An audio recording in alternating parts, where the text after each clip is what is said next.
first name right. Sorry. So, Could you ask up? now, of course, not the right bit of paper. Is it the wedding stuff?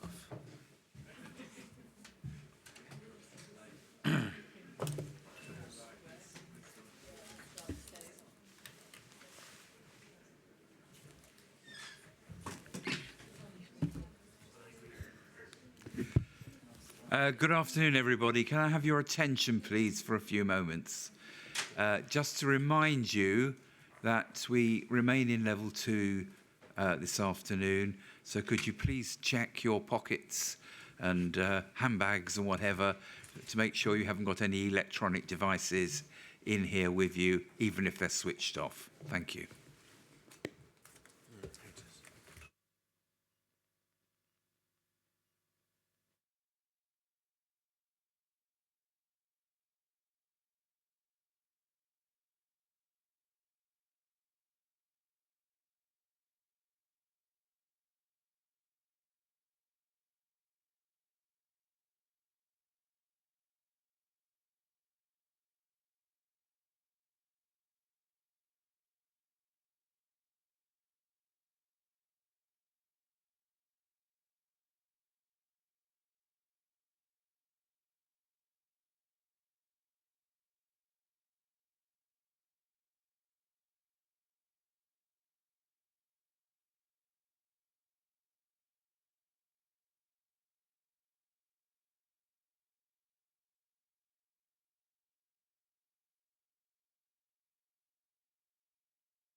Yes, Mr. O'Connor. Grateful, sir. Commander Murphy, we were, before lunch, looking at the three individuals, and I was asking you about the evidence that is in the police report about the true identities as opposed to the aliases. We had looked at Bosharov, we had looked at Petrov. Yes. We are about to come on to Fedotov. However, before we do that, can I just take you back to one of the pieces of evidence that we looked at in relation to Bosharov? And you'll recall the photographs of the wedding. Yes. And could we briefly, please, go back to, first of all, the table plan document. So it's INQ 005891.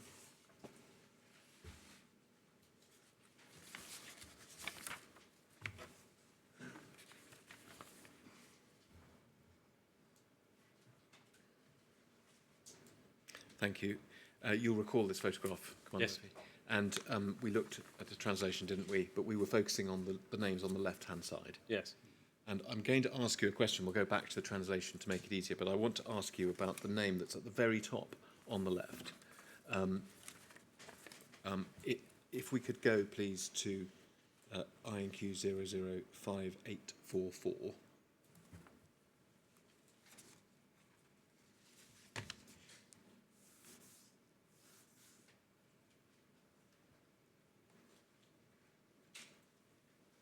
And it's page 7 within that document.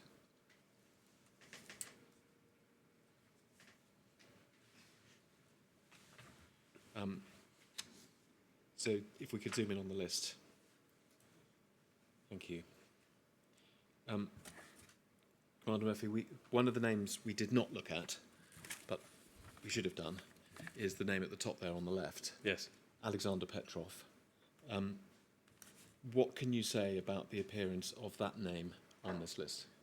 I can't say anything about the appearance of the name as such because we've not been able to identify a photograph that indicates that the Alexander Petrov, as we know from the investigation, was present at the time. All right. So that's obviously the point. We have, since we looked at this photograph, looked at various documents relating to the man, the alias, as you would have it, Petrov, the real name, as you would have it, Mishkin. Yes. there would be that distinction, first of all, wouldn't there? But the man we know as Bosherov, Yes. you say was there in his real name. Yes. What we're looking at there is what you regard as an alias. Yes, or an Alexander Petrov. It's difficult for me to say, obviously. No, It could but be. within the context of our case, it's an alias. Yes, unlike definitely. Chapiga. Yes. Are you able to help us in any way as to how common that name is?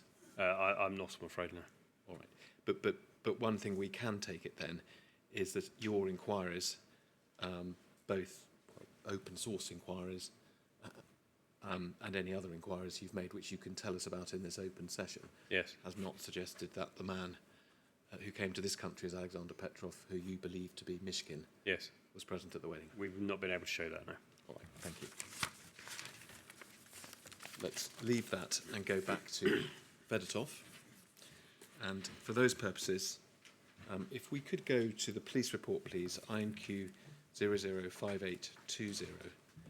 And could we please go to page 64 of the police report?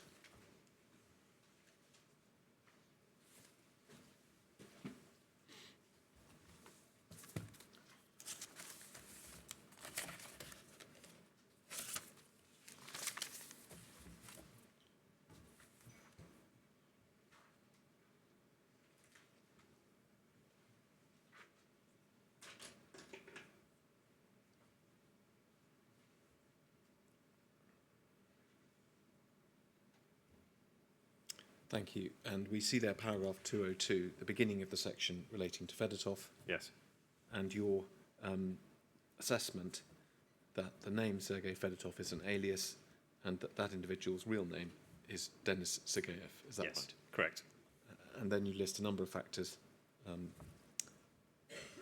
which you base that assessment, information on visa applications and booking.com, Yes. linking him to family members, inconsistencies in visa applications, and an open source documentary, each of which we'll come to. Yes. As with the others, let's start, if we may, with the inconsistent information on visa applications. We could go on in the police report and to page 66, paragraph 208.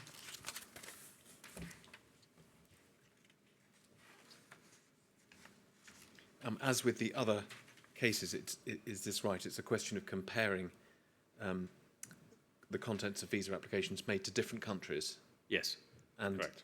again, another point of similarity, it's about employment and letters supposedly from employers. Yes. And it's a very similar point to the one we've seen earlier. Different assertions about employment overlapping with each other. Yes, that's correct. As you can see, there are times when the employment seems to overlap and with different details, different companies, between visa applications in different countries. Yes, so if we could, there are two documents referred to. If we could have them on screen, please. It's 005847, page 11.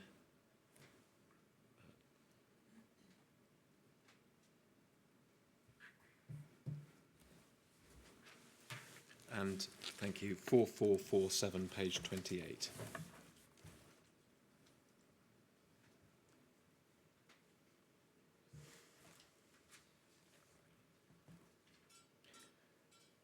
And so the first of the letters, the one on the left-hand side, this was advanced in the context of a Swedish visa application, That's correct. and it indicates that Mr. Fedotov was employed by a company called Mittal.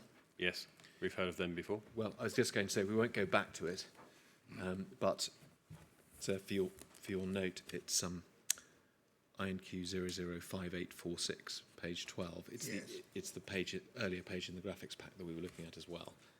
But we did see, didn't we, that there was a letter with an identical letterhead like this relating to Mr. Petrov. Yes, we did. But here, this relates to Mr. Fedotov and indicates that he had been employed by that company since the 24th of October 2011. Yes. The date of the letter itself being October 2014. Yes, I believe so. But I have January as the application. It may not be October, Mr. O'Connor, although it scarcely matters. No, I think that might be right. So I'm actually going from the police. There is that suggestion in the sort of added content of the graphics pack. But looking at the Russian, you're right. It's not the same. Clearly, let's take it as January. So the date of the letter, January 2014. Yeah, 21st of January 2014, suggesting that Employment from October 2011. correct. And then the other letter from clearly a completely different company, Eva Still. The date of the letter, several years later, August 2017, Yes. but suggesting employment with that different company all the way back to February 2011. Yes. So correct. in this case, a lengthy period of inconsistency, if I yes. can put it that way. Correct. Thank you. There is a further point, which again has echoes of issues we've seen before with the others about which one takes from looking at a UK visa application form, which Mr. Fedotov made, and looking at the detail he gave about his parents. Yes. But there is a distinction, isn't there? Whereas previously we were looking at different applications made by the same individual. How does the point arise here? So we're actually looking at somebody called Elena Baranova. And in this case, the family details for Elena Baranova's travel to the United Kingdom. And the read across between that and the details of Fedotov. So it would appear that the parents' details match entirely the details between Fedotov's application and Elena Baranova's application, apart from the exception of the surnames have been changed for the parents to Fedotov. Yes. So just to help us in this way, who do you assess, or what relationship do you assess Elena Baranova to have to Mr. Fedotov? Believed to be a sister. Right. And is this right then that you read her visa application as being accurate? And Yes. you then compare it with Fedotov's? Yes. So if we could have up on screen, please, INQ 004448, page 8.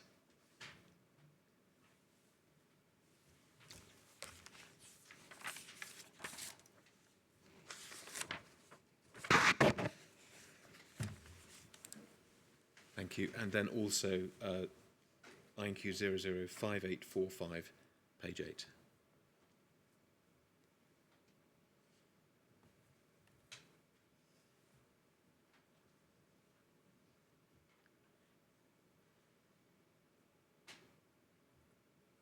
And if we could enlarge the sections of both of them relating to father and mother.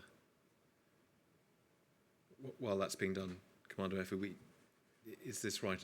On the left-hand side, we have a page from Mr. Fedotov's application, UK Yes. visa application in January 2017. On the right, we have a page from Elena Baranova's UK visa application the year before in 2016. That's correct. And tell us what then we can see. So as you can see on the right-hand one, which is Elena Baranova's application, as you say, from February in 2016, has the family name of Sergeyev, and then the given name of the father of, I believe that's Vyacheslav, and date of birth is the 14th of July 1944 in Chapovesk in Russia. The mother's details as the same surname but with an A on the end, so Sergeyeva, and the first name of Tamara, 26th of December 1942 in Samara in Russia. And those are the details provided by Fedotov's sister, Elena Baranova, in 2016. Yes, and just pausing there, your assumption is that that detail is accurate. Yes. Carry on. And then on the left-hand side, we have the visa application that was subsequently made by Fedotov. It's actually a number of applications by Fedotov. And in this case, as you will see, the details entirely match in a read across, with the exception of the surname at line 56 on the left-hand side of Fedotov, and line 61 on the left-hand side of Fedotova. So apart from those details, everything else matches to Elena Baranova's application. And is your assessment then that Fedotov in this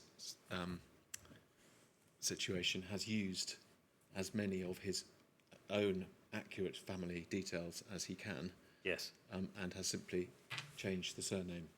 Yes, absolutely that. And then repeated that across a number of visa applications. And is that a one-off, or is that something that you have seen as a sort of repeated practice used to a greater or lesser extent? Yes, across this we seem to see quite a lot of that, where in order for these individuals to remember as much detail as possible, they try to keep some of the information from original information, from their true details, so that they're able to remember it, but change certain details like the surname in this case. And I think we perhaps don't, well, if we go back to the police report, please, INQ 005820, page 65, just around this point off, paragraph 206, you mentioned that there is another thing that links Elena Baranova with Mr. Fedotov. Yes, it's What is that? similar accommodation. So in her visa application from the 8th of February, Elena Baranova stated that she'd be staying at the Castleton Hotel in Sussex Gardens in London for 5 days beginning on the 7th of March 2016. But records from Booking.com also indicate that on the 23rd of March, so later that month, Fedotov booked a stay at the Castleton Hotel, and that was between the 25th and 31st. So if you see that Booking.com indicate the 23rd of March he booked it, and he stayed at the end of March. So same hotel, but I mean obviously there's lots of hotels in London, but in this case the same hotel across to what we say are family members. Yes, so it's another piece of evidence that reinforces the analysis that there's a connection between these two. Yes. Thank you. And then just carrying on, and I think lastly for Fedotov, in the police report, if we could go over to page paragraph 207 on the next page. You refer there to a YouTube documentary, Yes. which we're not going to play, but what significance does that documentary have? So the documentary was found by Bellingcat, and it appears to demonstrate an interview with a Captain Denis Sergeyev, dated approximately 1999. And like the others, really, when you compare the picture of the individual interviewed with the images we have for Fedotov, it's a strong likeness. Yes, we'll remind ourselves that Denis is the first name that you assess Fedotov adopts Denis Sergeyev in his you real assess. names. Yes. Yep. And if we, just to explain the point you've just made, could we go please to the graphics pack 005819, page 130. And you'll see there, I think on the left, is that a still from the video you've That's just a still mentioned? from the YouTube video, yes. And just to remind ourselves, you stated in the police report that video dated from approximately 1999, yes. Clearly, the individual we're looking at there is Otherwise, much older. much younger than Yes. the pictures of Fedotov. Do those pictures we're seeing there, are they associated with the UK visa applications? They are. So that would be a bit 20 or between 15 and 20 years later. Yes, in the teens, certainly, of 2000s.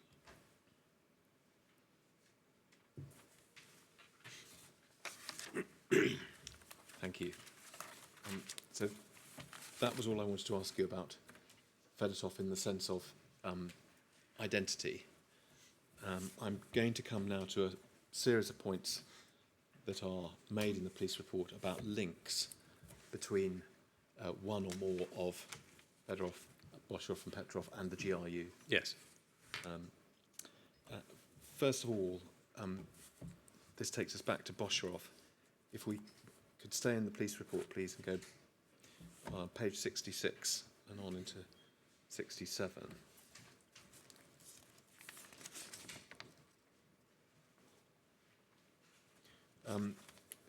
Paragraph 210 refers back to the wedding pictures we've already discussed. Yes.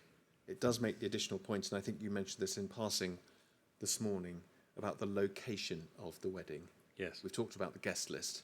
What is it about the location that is of note? So the location is also on the same lake as something that through open source we're able to identify as a GRU military establishment.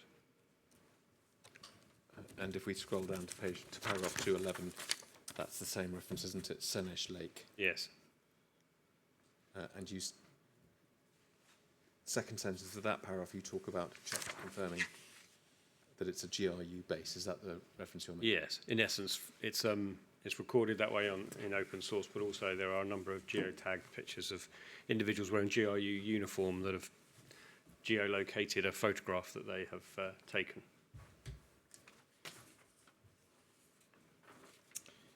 Yes. And then moving on to paragraph 212, this is a slightly separate point.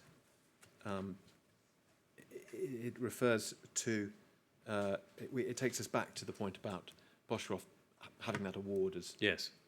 Hero of the Russian Federation. Yes, in the name Could Chapika. you expand on the point made in this paragraph? Yes, absolutely. So whilst you look at the Wall of Heroes at the military base, you can clearly see most of the individuals, the majority in fact, have a citation so underneath which explains what they received the award for.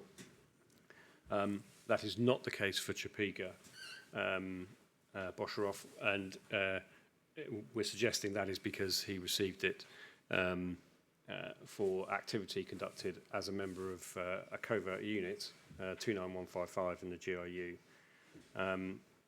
And all that's recorded on the entry for Chapika is that he was awarded the title by presidential decree. Yes. Could we just go, so there's a page in the graphics pack which relates to this paragraph. It's INQ 005819, page 134. 134.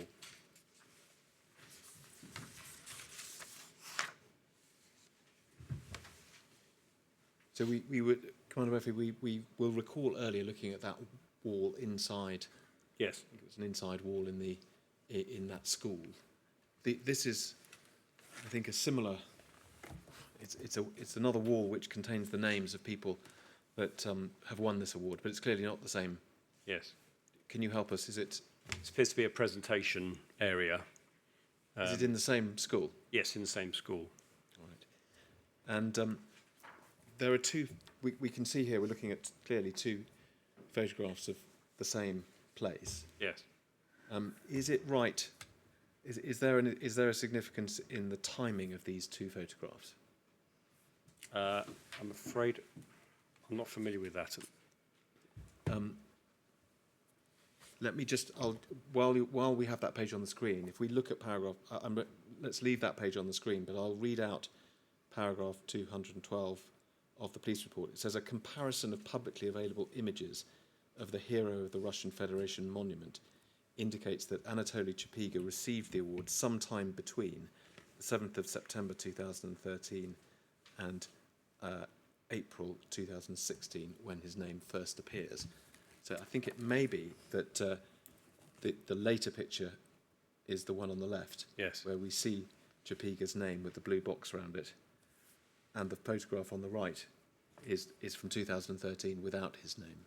Yes, thank you. That's really helpful. And it is exactly as almost a mirror, really, of the inside photograph that we showed earlier, where there was an earlier version of the image that demonstrated his name was not present, and then subsequently a later one. So it's the timing point again, and it's the similar period, isn't it? Yes. It suggests that the award was made sometime 2014, 15, in that Yes. general Yes. time. And then separately, if we could sort of pull out again, please. There is, at the bottom of this page, there is what appears to be text from perhaps a website. Yes. So is this we're no longer looking at the wall and the monument outside, but is this, tell us, this just describes the image of military website. Yes, this is the point about citations. So as you'll see here, you have the individual who's provided with an award and then a citation that describes that award. But as I say, the bottom one refers in this case to Chapika and simply refers to them receiving the award by presidential decree.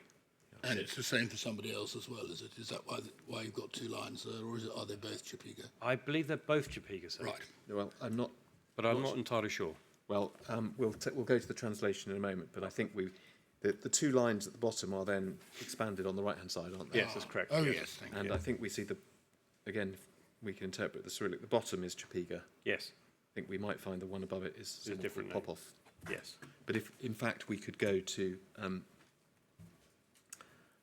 INQ 005844, please.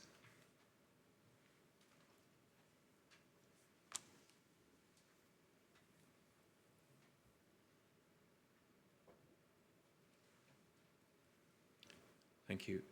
And if we go to page 2. Is this a document which contains a number of translations from this Yes, material? yes. In fact, at the very bottom of that page, do you see the heading "Graduates of the School, Heroes of the Soviet Union"? Yes. I think we'll find if we then scroll on, is this a translation of those entries that we were seeing? Yes. So this gives the citations for these individuals receiving that award. And then, so if we could scroll through relatively speedily through to page 6, various luminaries who've been awarded this honour, most of them so far, at least from the Second World War, each with their text explaining what they did. Yes.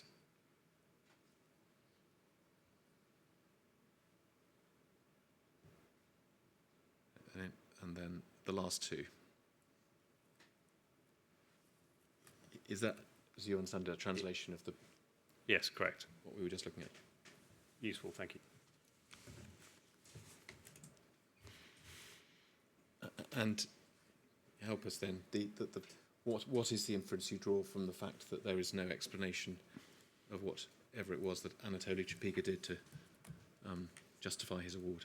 Well, as you can see from some of the citations that were above there, and given the history and time, these are relatively rare awards, certainly from this school anyway, and they contain quite a lot of information about the activity the individual has undertaken in order to receive that award.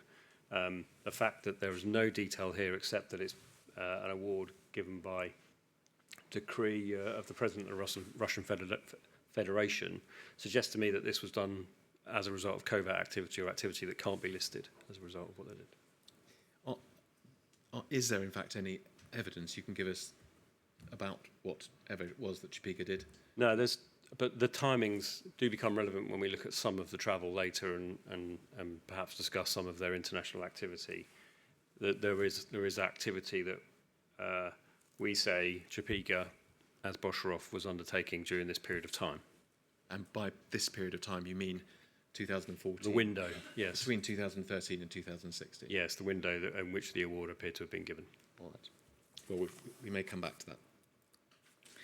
Let me move to a different point, please. Go back to the police report 005820, page 67. This relates to Petrov's association with the GRU. Yes.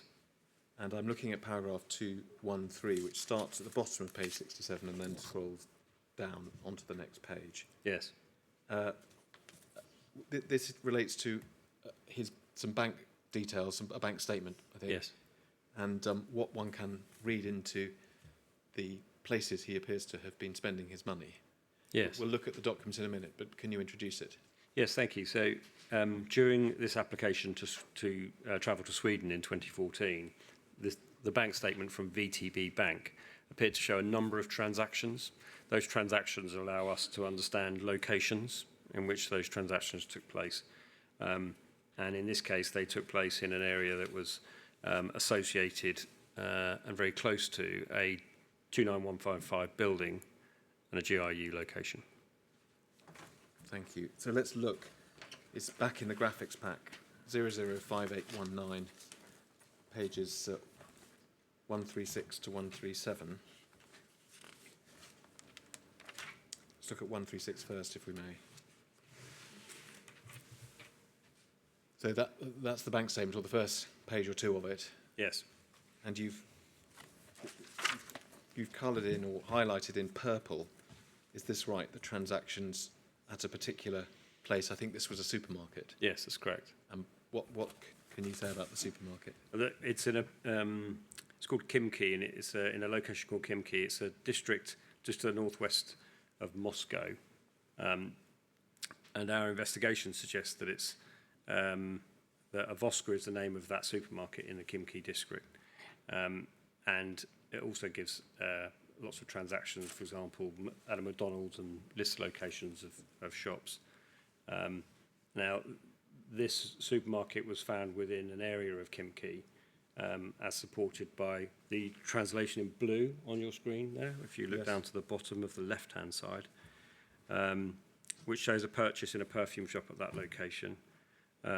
And then a further 27 transactions at that location between April 2013 and January 2014. Those are the ones you see highlighted in purple. So multiple transactions. And it is, in essence, that these transactions, including the one in red, that are located near to GRU 29155 locations, and the one in red particularly next to the GRU headquarters building. Yes. So another piece of the jigsaw. Yes, proximity to GRU locations. And I think if we can move on then and go back to the police report, page 70, there's a similar point made, albeit by reference to slightly different material, to Fedotov in terms of location. I'm looking at paragraph 219 of the police report on page 70. Yes, This takes us back to something that was published by Bellingcat. correct. Yes, this is mobile phone footage, in essence described as a heat map, which allows us to see the locations of a phone believed to be registered to Fedotov. Significant periods of time spent near premises used by 29155 and the GRU Conservatory, which is another name for the GRU headquarters building. Thank you. So if we look at those two, first of all, could we go back to the graphics pack, 5819, page 144.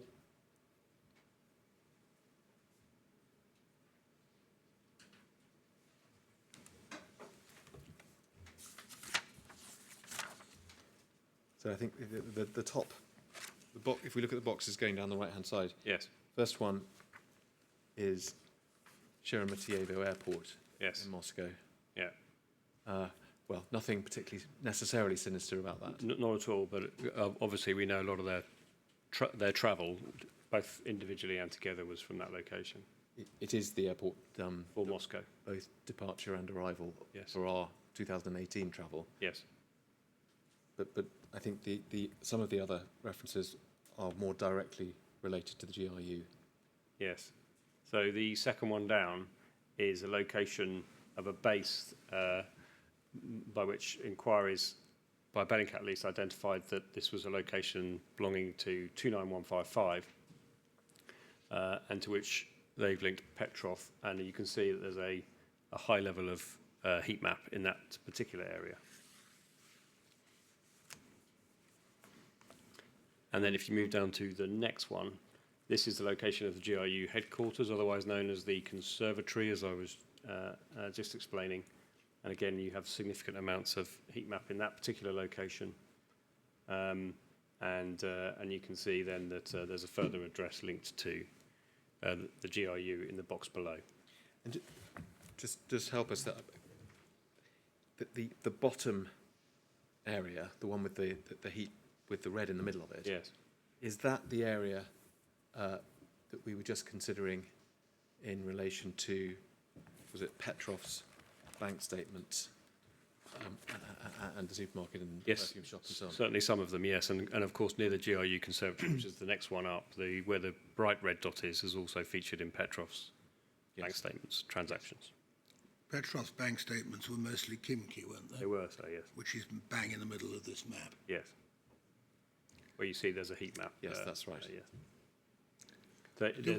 There was a transaction, sir, I believe the one in red on which is a transaction that took place near the GRU headquarters at the bottom of the page there. Right. So I suppose showing when you overlay purchases from Petrov with the heat map of Fedotov's phone, as reported in open source at least, some similarities between the two. This is the product of Bellingcat's work, is it? So it is, yes.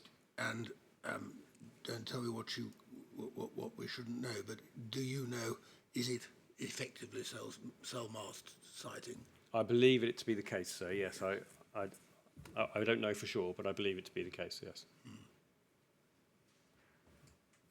Well, I was going to ask you a similar question, Commander. This is, you are pointing us towards something that Bellingcat have produced. Yes.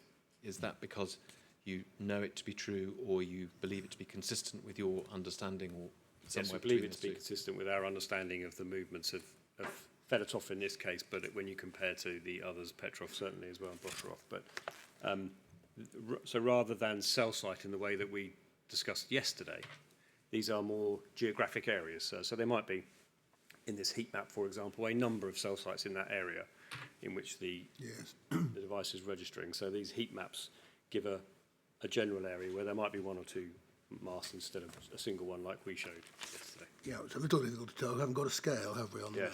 Yes. At least I don't think so. Seems like a very large suburb, so though, of Moscow. Yeah. And then just lastly on this, if we could go over to the next page, it's another.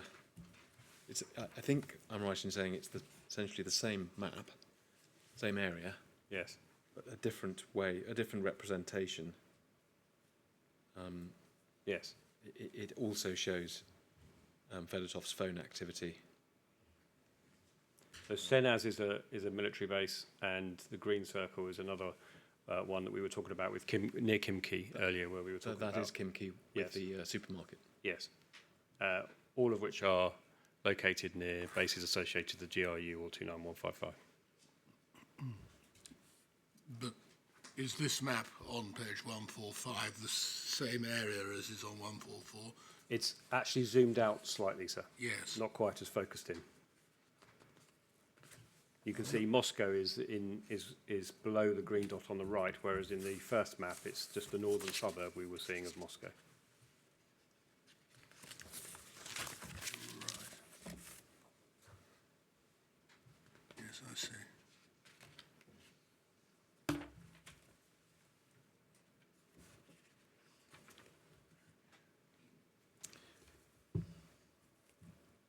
Thank you.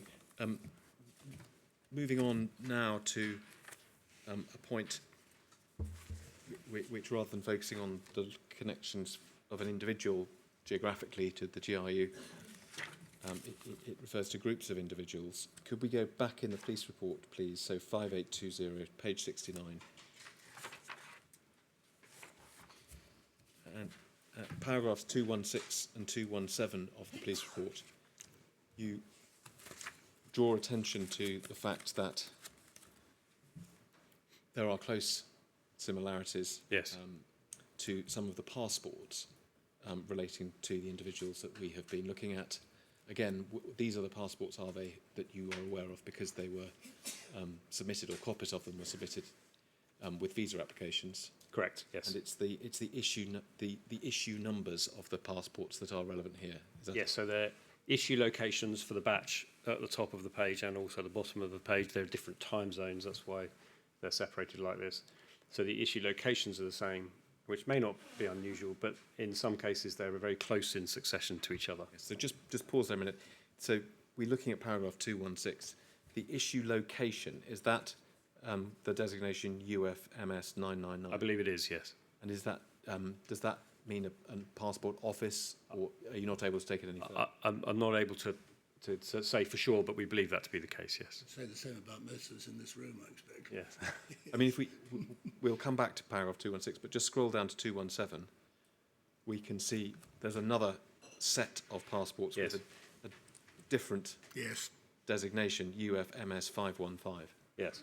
So there is something about it's an issuing authority or a place or an office or Yes. something of that nature Yes. on the face of it. Yes. In any event, sorry, if we could go back up to paragraph 216, the 4 passports that you draw attention to there have in common, first of all, they were all issued by or at UFMS 999. Yes. And then, at least for the first 3 of them, a very close coincidence in terms of the issue number. Yeah, the passport numbers, yes. They're issued very close in sequence. I think what we can see is that the first 6 numbers of all of the first 3 are the same. So 654, 341. Yes.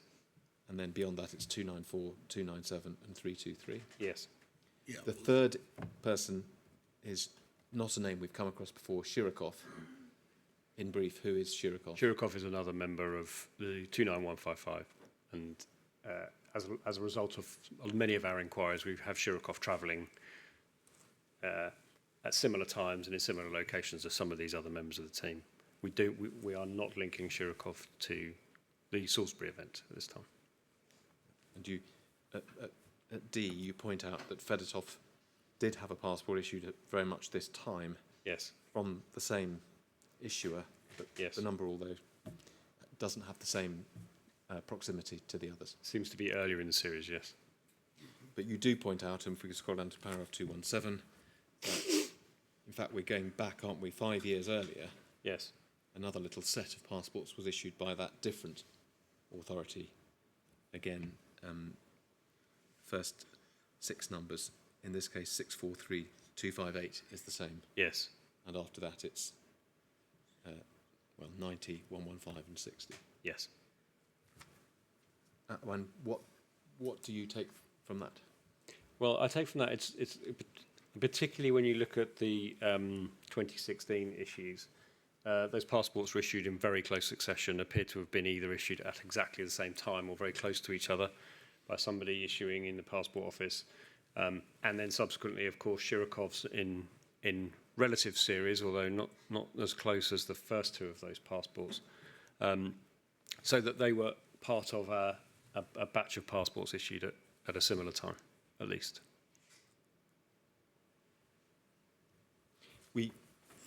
To finish off this point, if we could go, please, to the graphics pack. So 5819, page 140.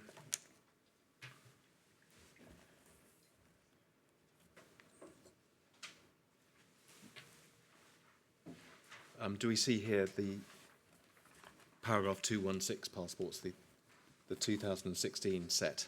Yes. Fedotov, Bosharov, Shirokov and Petrov. Yes.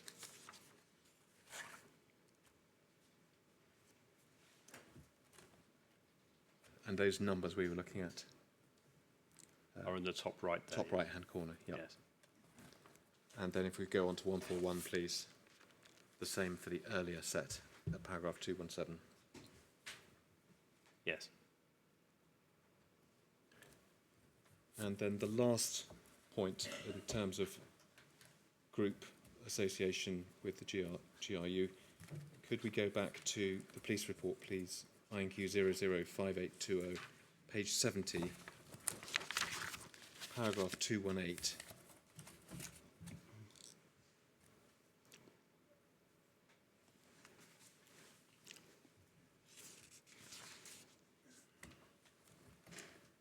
And this takes us back to Swedish applications made by Fedotov and Petrov, Yes. and a slightly different point being made here, which is what? This is in essence contact details. So in the first of the applications, there's a suggestion that they were working for a company called Avia Premium, and they provided a contact email address for that as gb@svip.ru. Appeared to be another dot at the end. I believe that's the end of the sentence. And in 2016, Bosharov applied for a Schengen visa area for a differently named company, but with the same email address. It seems to suggest, again, copying across data between different application across different individuals. Yes, and let's just quickly go, so the graphics pack, please, 5819, page 123.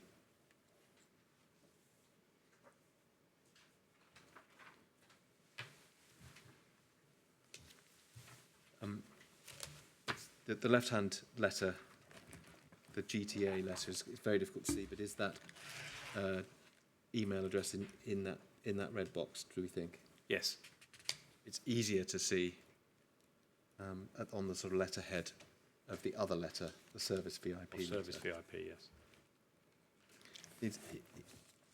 Is this just a question of copying across details between letters, do you think, or may it be that that email address actually was a real email address, which it was thought might actually be used? Yes, I think it's actually a bit of both of those things, to be honest. So in order to sustain any checks, the email address would, of course, be monitored, but that this is just simply a matter of, as part of their alias cover and travel, they were copying across some details, as we've seen with Petrov and Boshrov earlier in the bank details.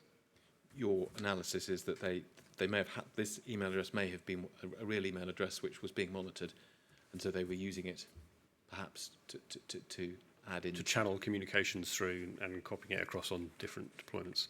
Obviously, documents which on their face relate to completely different companies. Yes, yes.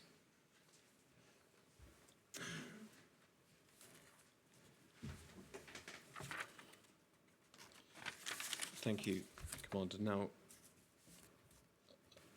Now just getting to the last stage of my questions, and if we could go to the police report, please. So back to 5820 and page 70. And you see towards the bottom of that page, there is a section headed Travel Together. Yes. And 10 or 11 pages that follow in the police report is a summary of what your team was able to piece together. Yes. Of the travel of Petrov, Boshrov and Fedotov, sometimes individually, sometimes in different pairings, Yes. sometimes all three, all the way back to 2012. Correct. Up to and including 2018. Yes. In fact, if we just scroll down a page or two, we'll get the idea of what the report contains. Could you just tell us this? We see there then the start of a detailed consideration of a large number of different journeys. Yes. How was it that this was all pieced together? So this is pieced together as a result of a request we made of, so after the 5th of September, there were several things that we were then able to do. Now we were open about Petrov and Boshrov and our interest.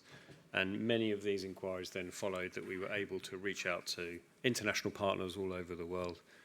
And we did send a very wide request for any information held on the three individuals. Incidentally, at that time as well, is the time after that we were able to place an Interpol, the equivalent of an Interpol red notice. It's called something slightly different for the UK, but an Interpol red notice onto them as well. So from the 5th of September 2018, we were able to send this request out, and this is as a result of all the responses that we had. Yes.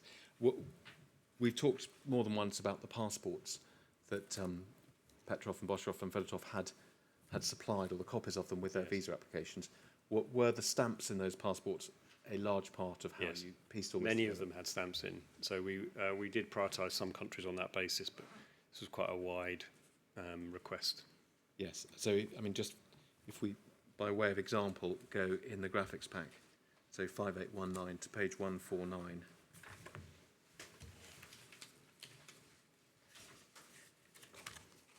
These are, and then if we could, these are, as we can see from the top, passport stamps in passports provided by Petrov. Yes. You just go on a page or two, scroll down.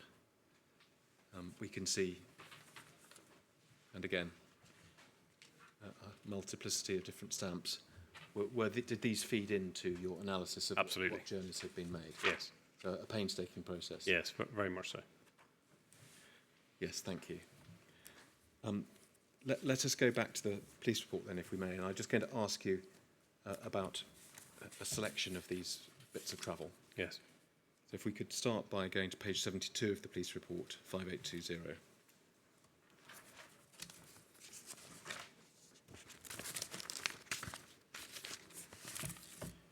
We see here a reference towards the bottom of the page to a journey to Prague in January and February 2014 by Yes. Petrov and Fedotov. Yes. Details given, staying in a hotel, hiring a car, and so on. Yes. And then if we can go forward briefly to page 74.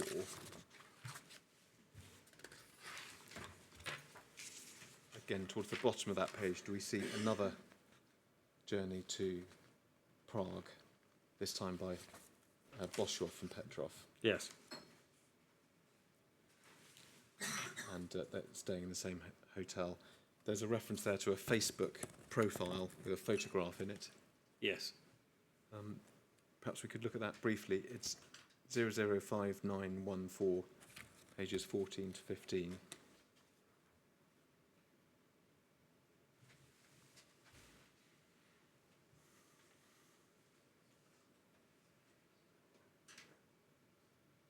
Thank you. Scroll over to the next page. Quite recognisable photographs of the Prague Yes. city centre. These photographs have been considered in the social media sphere, have they not? Yes, they have. Yes. And can you give us some background then? The journeys to the Czech Republic, Prague, in 2014. What is the context here? So this is one of the responses we receive from other countries, and the Czech Republic is one of those. So in engagement with the Czech Republic, it was clear that they had an investigation relating, in 2014 at least, relating to some explosions at ammunition factories in the Czech Republic. We were able to work with the Czech authorities and exchange some information with them that both supported us in terms of understanding that travel in detail and, of course, provided information to the Czech authorities. So thank you. This is another issue on which Bellingcat have published information, Yes. and there may well be some further questions later this afternoon about all of that. Last question before I move on. We're looking at 2014. Yes. That falls into that period between 2013 and 2016, Yes. where Boshoff appears to have been awarded his Hero of the Nation award. Was this one of the instances you had in mind when you said that you were aware of certain things that happened It was. within that time period? Yes, it was. Yeah. You can't say any more than that. No. All right. If we could go back to the police report, please, 5820. And page 73.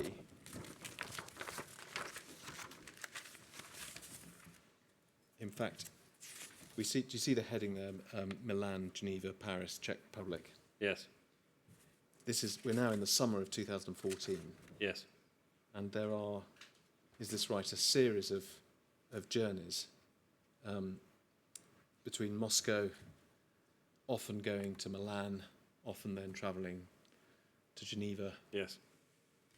and then going back to Moscow, Yes.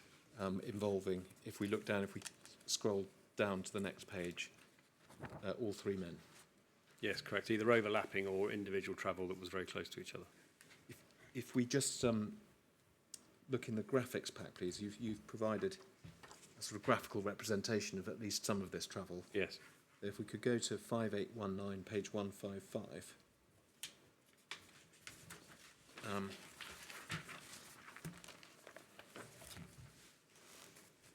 Yes, if we could enlarge the bottom of those two plans.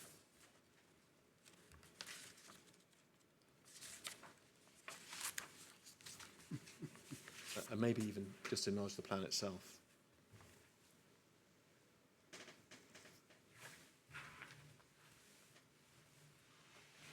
Commander, it's quite a striking pattern. Yes. Journeys apparently all starting and ending in Moscow, but Yes. often a sort of triangle, really. Going to one place, travelling to another, and then going back to Moscow from Yes. that other place. Absolutely. You will recall from the RT interview we saw this morning, the interviewer tested Petrov and Boshoff, including about travel to Switzerland, Yes. and they said they'd gone on business, or maybe it was on holiday. This doesn't appear to be an obvious way of either conducting business or going on holiday. No, Is there any more you can say about all of this? not really. I mean, it is this level of overlapping travel was not unusual for them throughout the years. Actually, there's, as you say, a few more maps. But the reason this was important to us was because of the support we were able to provide and or receive from our international partners who felt that either all three of these individuals, or Petrov and Bosharov at least, had engaged in operational activity. So this analysis helped us to try and understand what those patterns were. Plus, there was an awful lot of, as you can imagine, the insider and Bellingcat were doing some work trying to understand why this travel was taking place. But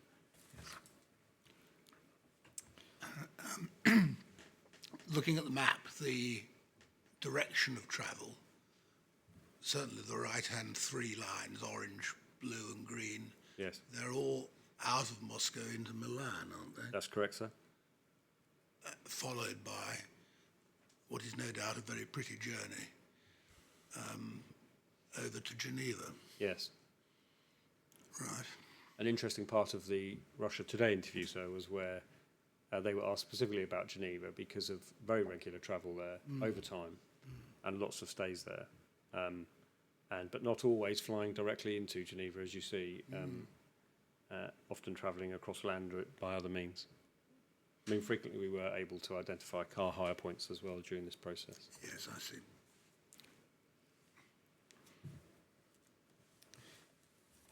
Thank you. Let's go back, if we may, to the police report 5820 and to page 77.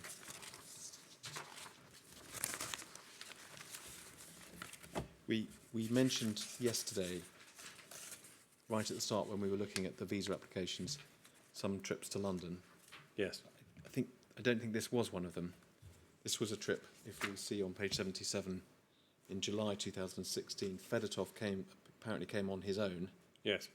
And stayed in the Dolphin Inn, Norfolk Square, in July 2016. Yes.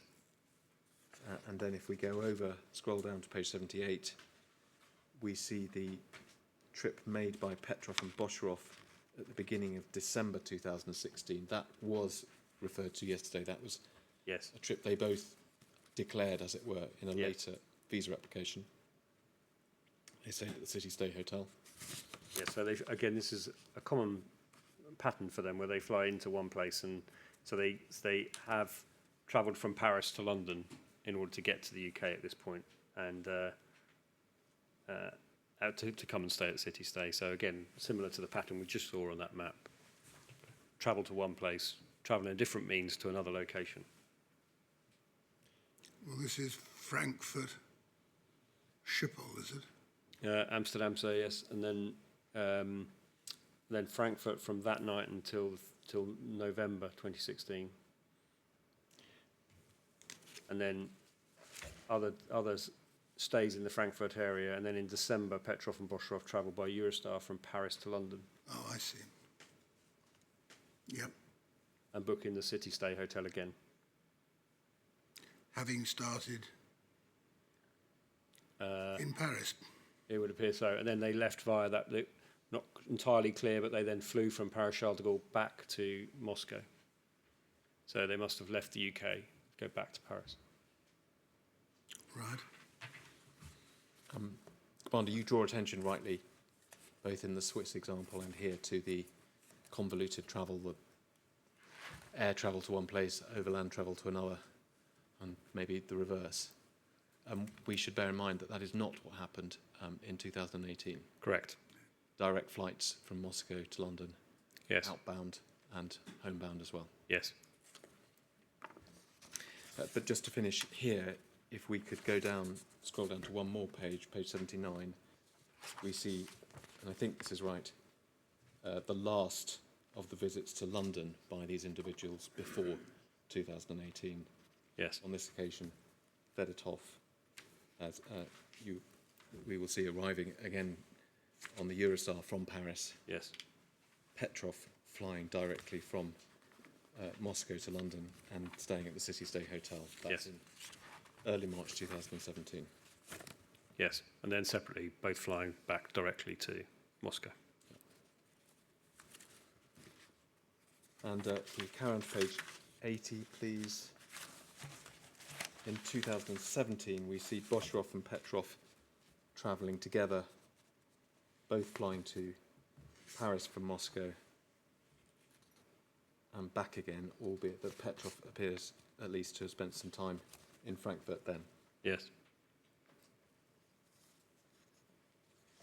And finally, for my purposes, if we could then go over to page 81.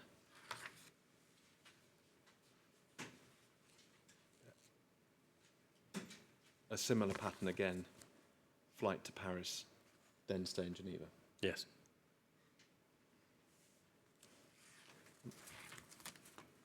Commander, you've hinted at, there's more than hinted a number of times while we've been talking about this, but what is your general assessment? What did you take from this pattern of travel taken as a whole? So in analysis of their travel and then the work we were able to do internationally, and of course we're very limited with what we can say here in that respect, it is my view this was operational travel conducted as part of their role within 29155 and as members of the GIU, both as individuals and together as a group.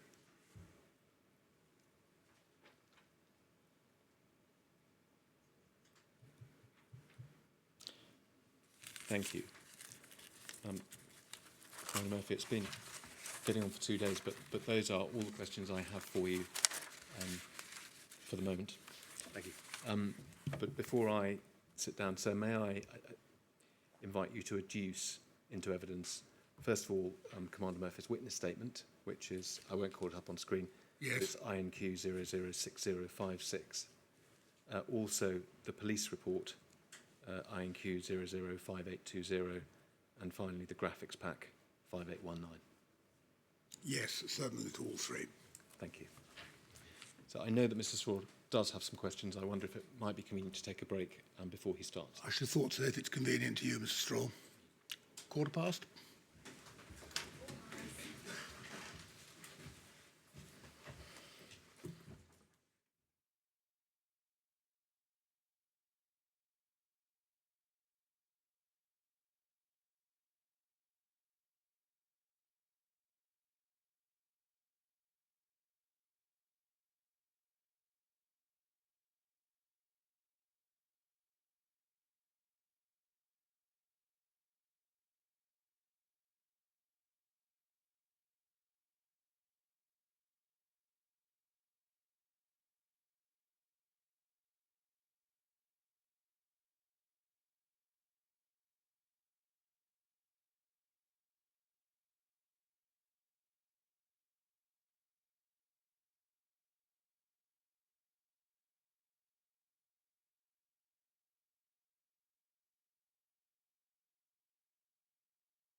Mr. Straw.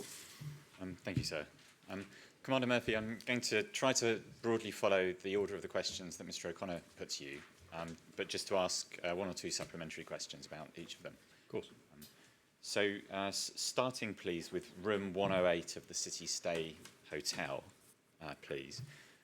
Could we have back on screen INQ 005266? This is the registration form that we saw for City Stay Hotel.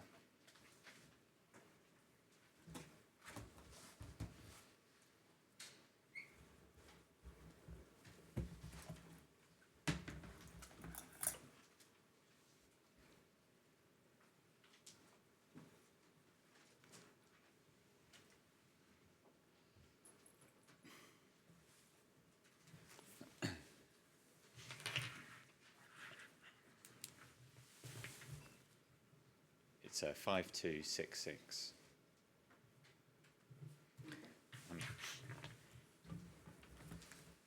Commander Murphy, you may be able to remember. Go ahead. Here it is. No, don't worry. The process works quite quickly, Mr. Straw. Thank you very much, sir. So we saw this form yesterday, and it records that the two men were booked into room 108 of the City Stay Hotel. Yes. The just minor point I wanted to ask you about, is it right there that there's guest signature written about halfway down the page? Yes. And so it appears that one of Petrov or Bosharov actually signed the form to confirm they Yes, were. I believe in this case that actually it was Petrov, according to the witness statement from the check-in desk. Right, thank you. You also told us that Petrov and Bosharov checked out on the 4th of March at about 8 a.m. Yes. Can you explain the evidence to show that that's what's happened? So it's largely based upon the work we've talked about with cell site analysis, and I believe would need to be taken to be reminded, but I believe that was what the hotel individual on the desk thought that was the case. But their departure from the hotel was largely based upon the cell site work that we talked about. And we saw page 49 of the graphics pack, which identified the cell site from that morning. And can you recollect it indicated that they were last seen at City Stay Hotel at about 8:06 a.m. Yes. And then 8:08 a.m. were heading off towards the Waterloo area. Yes, appears to show travel towards Waterloo, yes. Thank you.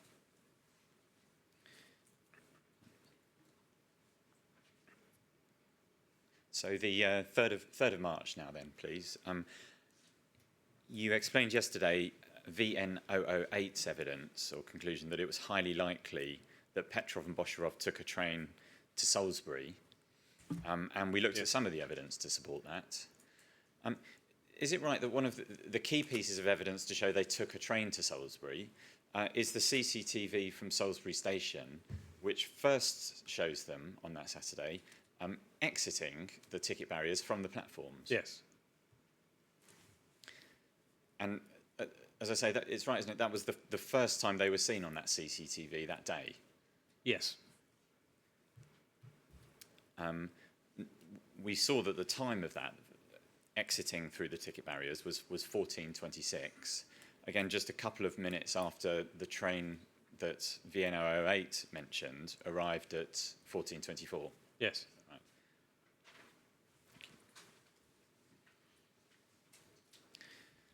Right. Moving on then to Journey 1 on the Saturday, please. Could we turn up the graphics pack? It's 5819. Page 38.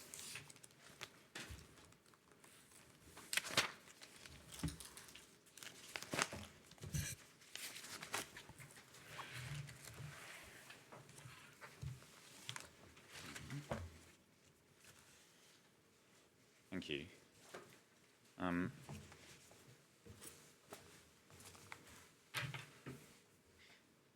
You've already explained your reasons for assessing that they went down the yellow route for their Journey 1. Yes. Just one supplementary question. Did you assess that they didn't go down Harper Road? Do you see to the left of India Road, there's a road called Harper Road? Yes. Now, we've seen that the India Avenue camera, which is given a 4 here, recorded them going south. Yes. Because of that, did you assess that they didn't go down Harper Road? Yes, in terms of timing, that's why the blue dotted line is there. The timing on the blue dotted line suggests that the sighting of the camera on that covers India Avenue, number 4 on the map that we see there, fitted with the journey. Okay. Thank you. Do you want me to think about Harper Road for some reason, Mr. Straw? I'm going to Take your time. come back to it on the reason for. I hope it will become clear if I can come back That's to it fine. on the Sunday. That's fine. So, thank you. Okay, so that's all I wanted to ask you about Saturday, supplementary in terms of Salisbury. The return then to London from Salisbury, again, we heard VN008's analysis that it's highly likely they took a train back at around 4:45. Yes. We touched on some of that evidence. Would you agree again that a key piece of evidence to show they took a train back to London was that the last sighting on the CCTV in Salisbury train station was of them entering through the ticket barriers back to the platforms? Yes, correct. Sorry, and of course their then subsequent arrival back in London in terms of timings that worked. But yes, the last sighting on that day was going into the station around the time, I think it was about half an hour, wasn't it? 40 minutes, I can't remember, but when they got the train. And I think your evidence was that if they'd come out of the station again, they'd have been on the cameras. So yes. You also touched upon the cell site data yesterday of their phones being turned back on again when they were coming back into London. Just to get out the details of that for the transcript, can you recall Petrov's phone came on again, so the first time it registered on cell sites was at 1806 in the New Malden area? Yes, I believe that's the case, yes. And was seen then at 1808 in the Rains Park area? Yes. And Bosherov's phone, is it right that exactly the same happened? I believe it is, yes. So 1806 in New Malden, 1808 in Rains Park? Yes. And are those two locations essentially along the train line back from Salisbury into London? Yes. Okay, moving on then to the 4th, please, of March, the Sunday. Could we have the graphics back, please, and page 50?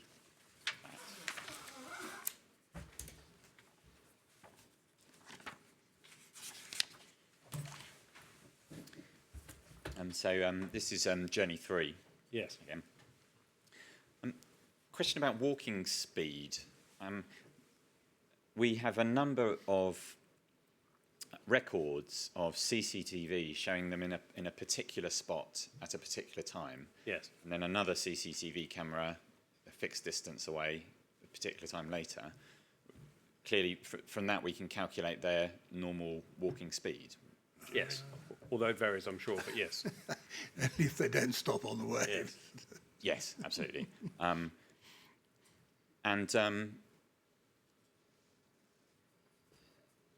And so we, again, assuming they don't stop on the way, we can get an idea of how long it would take them to get between 2 points. Yes. Thank you.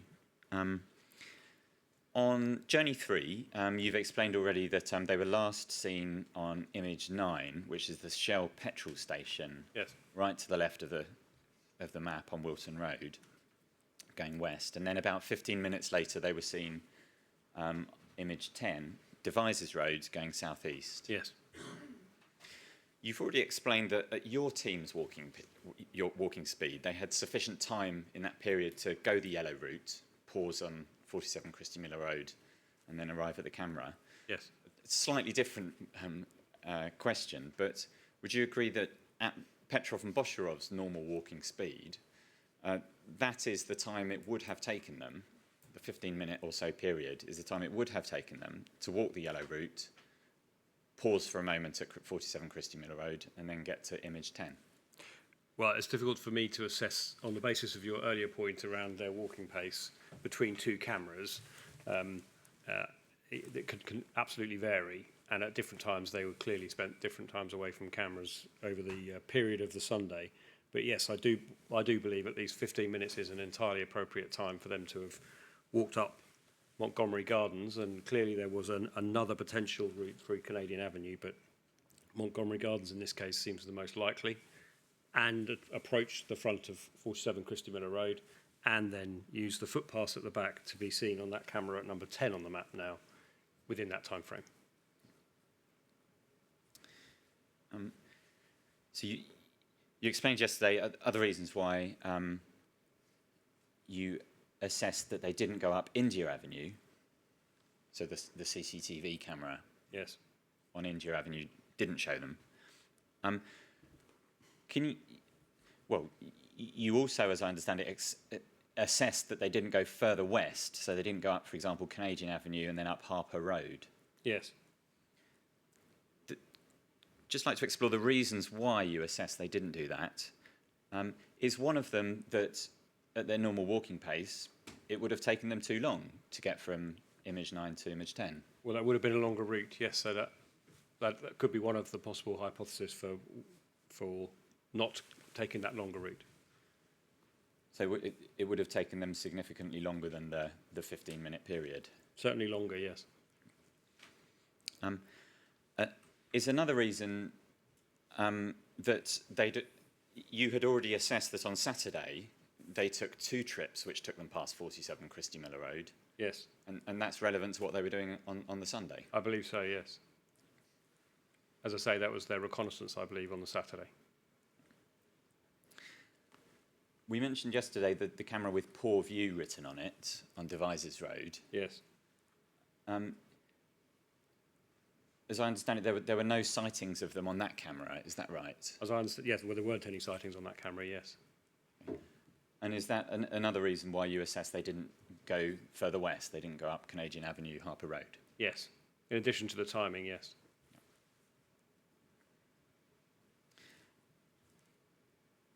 A more general question. Your assessments as to the yellow routes that they walked on these 4 journeys, Yes. are they based just on the CCTV evidence, or are you also taking into account all of the other evidence that you have? For example, the Novichok in room 108 and the Novichok on the front door handle of Christy Miller Road and that broader evidence? So, in terms of CCTV, the analysis of their journey is based upon where they were seen from one camera to another. But the analysis that I provided in terms of my assessment of them attacking the door on that particular journey and being responsible for the Novichok on the door takes into account that much wider circumstance within our investigation, including all the evidence that we placed in front of the CPS.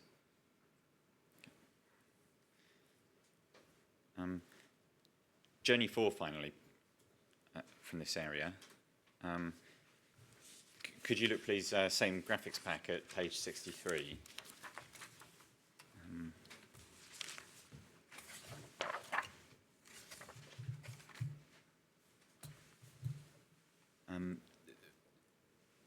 One minor point is about timing. You mentioned yesterday the last time they were seen was on image 4. Yes. And here it's given a time 13.23.00 at the Horse and Groom pub. And then the next scene on image 5 at 13.40.58. Yes.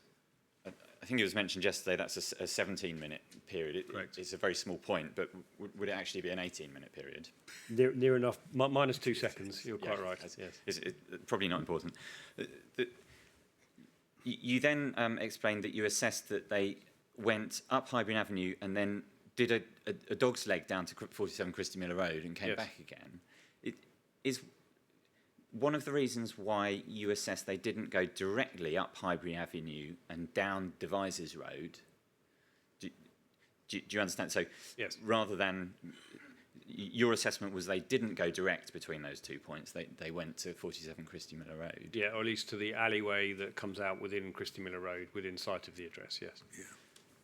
And is one of the reasons you made that assessment that had they gone direct from camera 4 to image 5, it would have taken them significantly less time than the 17, 18-minute period that we know they took. Subject to their walking pace, of course, yes, that would have been taken a lot less time. Okay.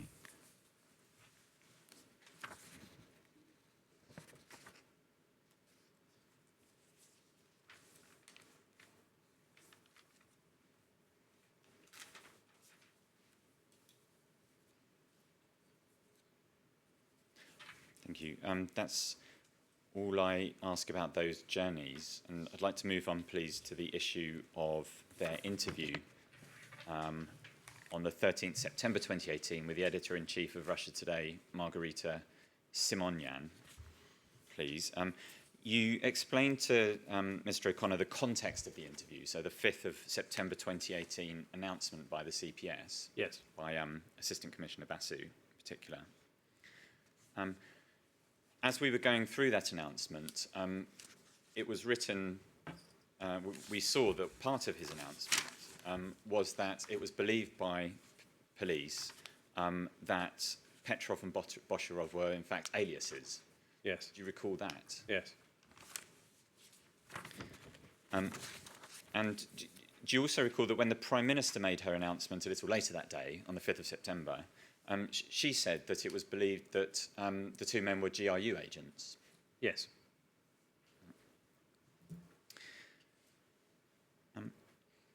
You explained to Mr. O'Connor a number of aspects of the interview that they gave which were false. I'd like to pick up on just 3 others, please. Firstly, in the interview, they said their names were Petrov and Bosharov, and they said that they were not GRU agents. Mm-hmm. Is your assessment that that's false? Yes.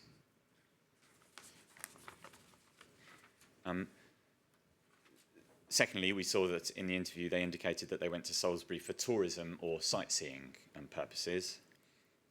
You explained that turning left from Fisherton Street took them into a residential area.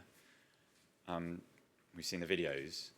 But just for the benefit of the transcript, to be completely clear, is it right that the routes they actually took on those 4 journeys through Salisbury were through entirely residential areas, which were where there was nothing of any touristic or sightseeing interest? With the exception of the latter part of Journey 3. So post what I've assessed as the point at which they contaminated the front door, you'll recall, Mr. Straw, that they went past the station, turned right down the footpath towards Queen Elizabeth Gardens and spent the 33 minutes in the town.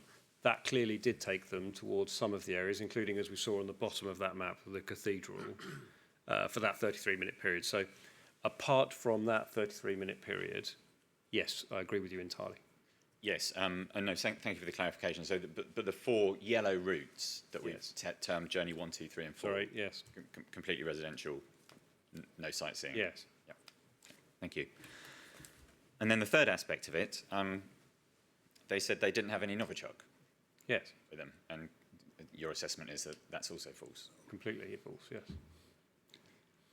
So would you agree then that they had the opportunity to answer key elements of the case against them, including that they were GRU agents, and instead they provided a plainly false account?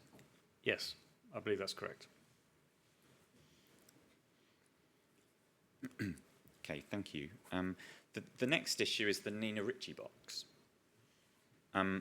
We've seen photos, I think in one of your earlier evidence sessions, of the box itself against a ruler. Yes.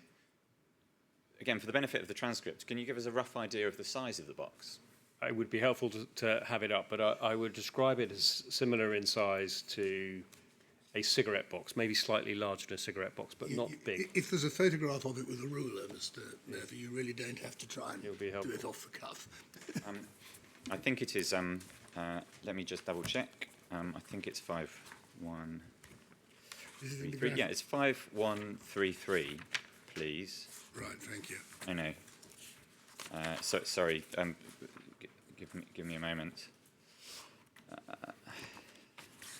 Yeah, it's 5126. 5126. page 1.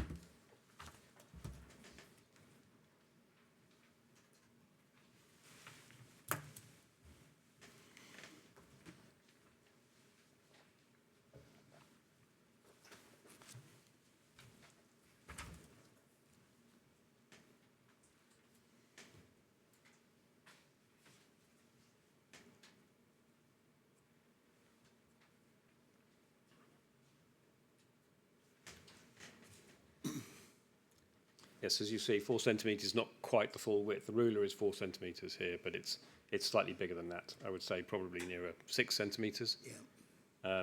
And then around about 8, maybe 10 centimetres long without the ruler being there.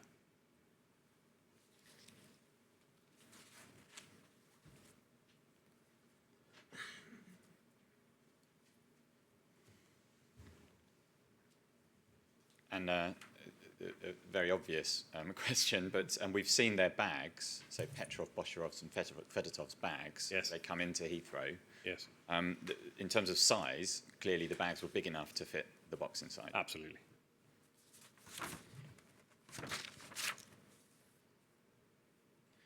And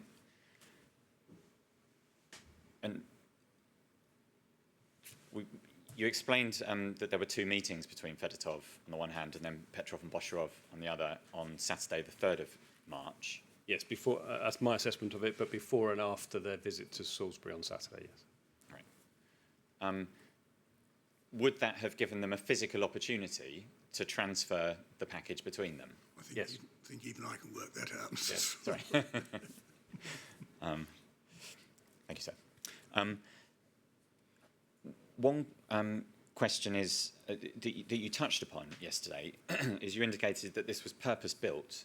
It looked as though the box was purpose-built. Can we look into that issue, please? And could you turn up, please, page, INQ 005133.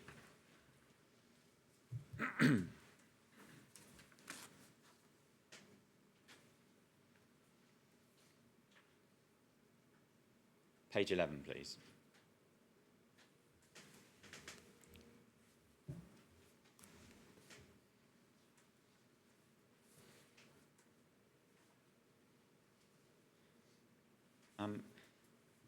Commander Murphy, does this page identify some of the reasons why you concluded that this was a sort of counterfeit, a purpose-built box?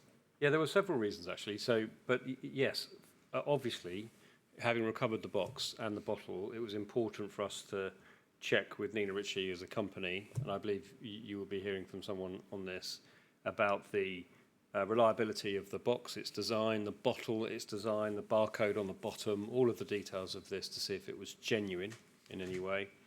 And plus, of course, the bottle itself was unusual with that nozzle that we've seen on top for a perfume bottle, extremely unusual. Incidentally, if it helps, I have, as promised, in Salisbury, we have made some models of the bottle to scale for you to be able to see the size and shape and the different component parts of it. Thank you. Just to pick up on one of the reasons why you concluded the box wasn't a real one, why it had been manufactured by someone else other than Nina Ritchie. Is it right that Puig, the company that We're going to hear someone from Puig, aren't we, Mr. Straw? as I understand it, his statement's going to be read. Well, yes, I'm sorry. Not sure if hear from someone. Yes, I'm not sure if all of this is going to be. Well, if on it that isn't statement. covered, of course you must cover it now. But if all that Commander Murphy is doing is accepting what he's been told by somebody else, better to look at the first-hand source, perhaps. Yes, absolutely. I think there's only one point then I need to ask about, sir. Okay. I'm sorry if I don't missed this on the apologise. statement. Commander Murphy, at the top right, there's a box of text which starts the artificial length. Do you see that? Perhaps Yes. we can zoom in on that. Yeah. The artificial length of the applicator or nozzle appears to be purposely designed to distance the operator from the bottle's contents, reducing the risk of contamination. Is that your assessment? Yes, and when I was talking yesterday about Journey 3 and the time and an application of Novichok to the door, yes, I believe that nozzle and the way in which it deposited the content of the bottle was designed to do exactly that, to allow it to be sprayed without the vaporization risk you might have if you use, for example, a perfume bottle, a genuine spray from a perfume bottle. Yeah.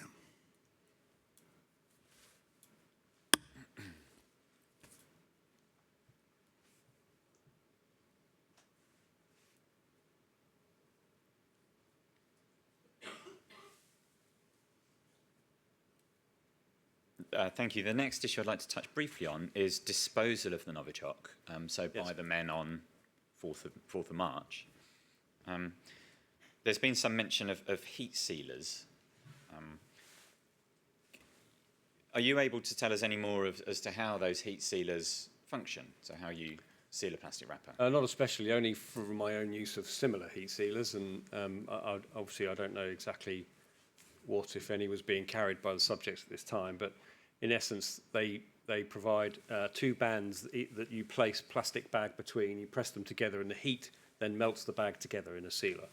So that's their operation, but I'm afraid I don't know in this case what was used, if one was. And can you tell us anything about how long it might take to do that? I think once, I don't know how long, they'll all take a different time to get hot enough to do it, but actually using it to seal something is a quick process.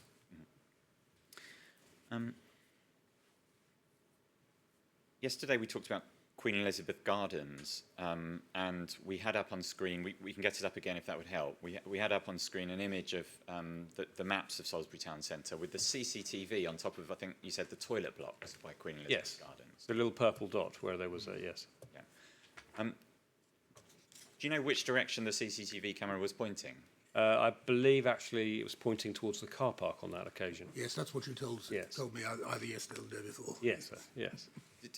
Did it show the gardens themselves, Queen Elizabeth Gardens themselves? It would have been unlikely. I'm familiar with the area. It would have been unlikely if it was on the car park. It would have probably shown the car park. It may have caught a tiny bit of the gardens, but there are trees surrounding that car park and other buildings as well. So.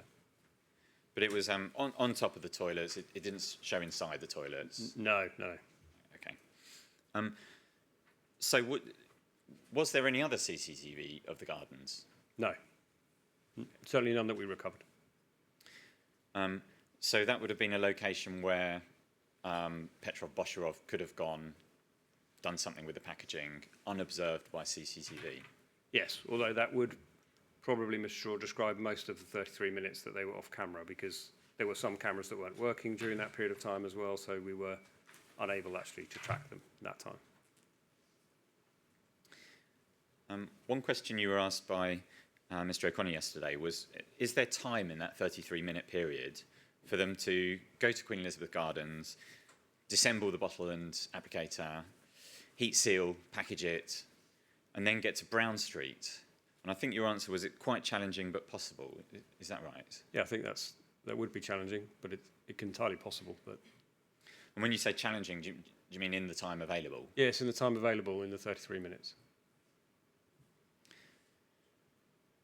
And again, on that hypothesis, Mr. O'Connor's hypothesis of the going somewhere, disassembling it, packaging it and so on, and then disposing it somewhere, does your answer give us a sort of radius as to how far they could have got in that period? So during the investigation, I did actually produce some maps that do this. They're not immediately available, unfortunately, but those maps show an average walking distance from a number of previous court cases unconnected to this, and where they could get in 33 minutes. Actually, they could walk a long way in 33 minutes and still make it back to the camera that they were at the top of the high street before they turned left into Bridge Street. And you kindly explained that yesterday, but it was the slightly different question, which was assuming that they're first going to go somewhere, disassemble it, heat seal it, package it, that would give us a smaller area, wouldn't it? Yes, potentially, yes. Albeit it's very difficult for me to assess how long that would have taken, but yes. Understood. In broad terms, are we looking at central Salisbury? Yes, and all the nature reserve, the park, still quite a big area, not dissimilar from the area shown on the map yesterday, I would anticipate. Okay, thank you. What I think is not in doubt is if that was the bottle that was used, and then we've talked about the possibility clearly that we can't dismiss the possibility that there's another bottle, that the individuals appeared to discard it somewhere within that area, certainly, in order for it to be found subsequently.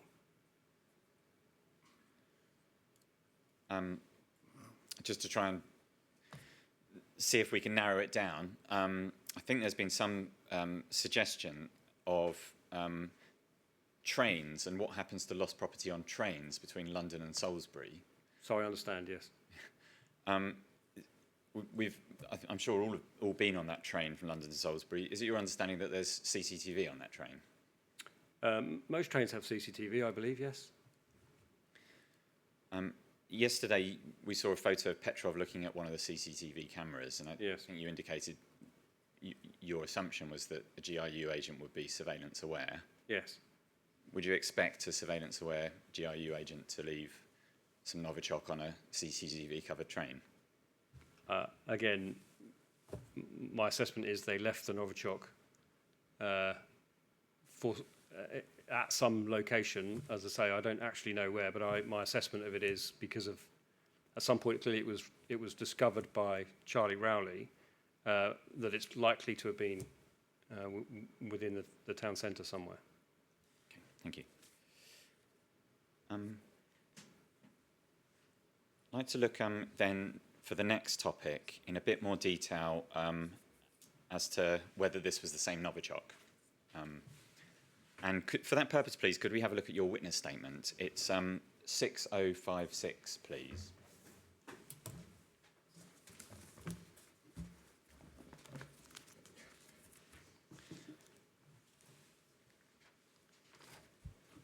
Page 48.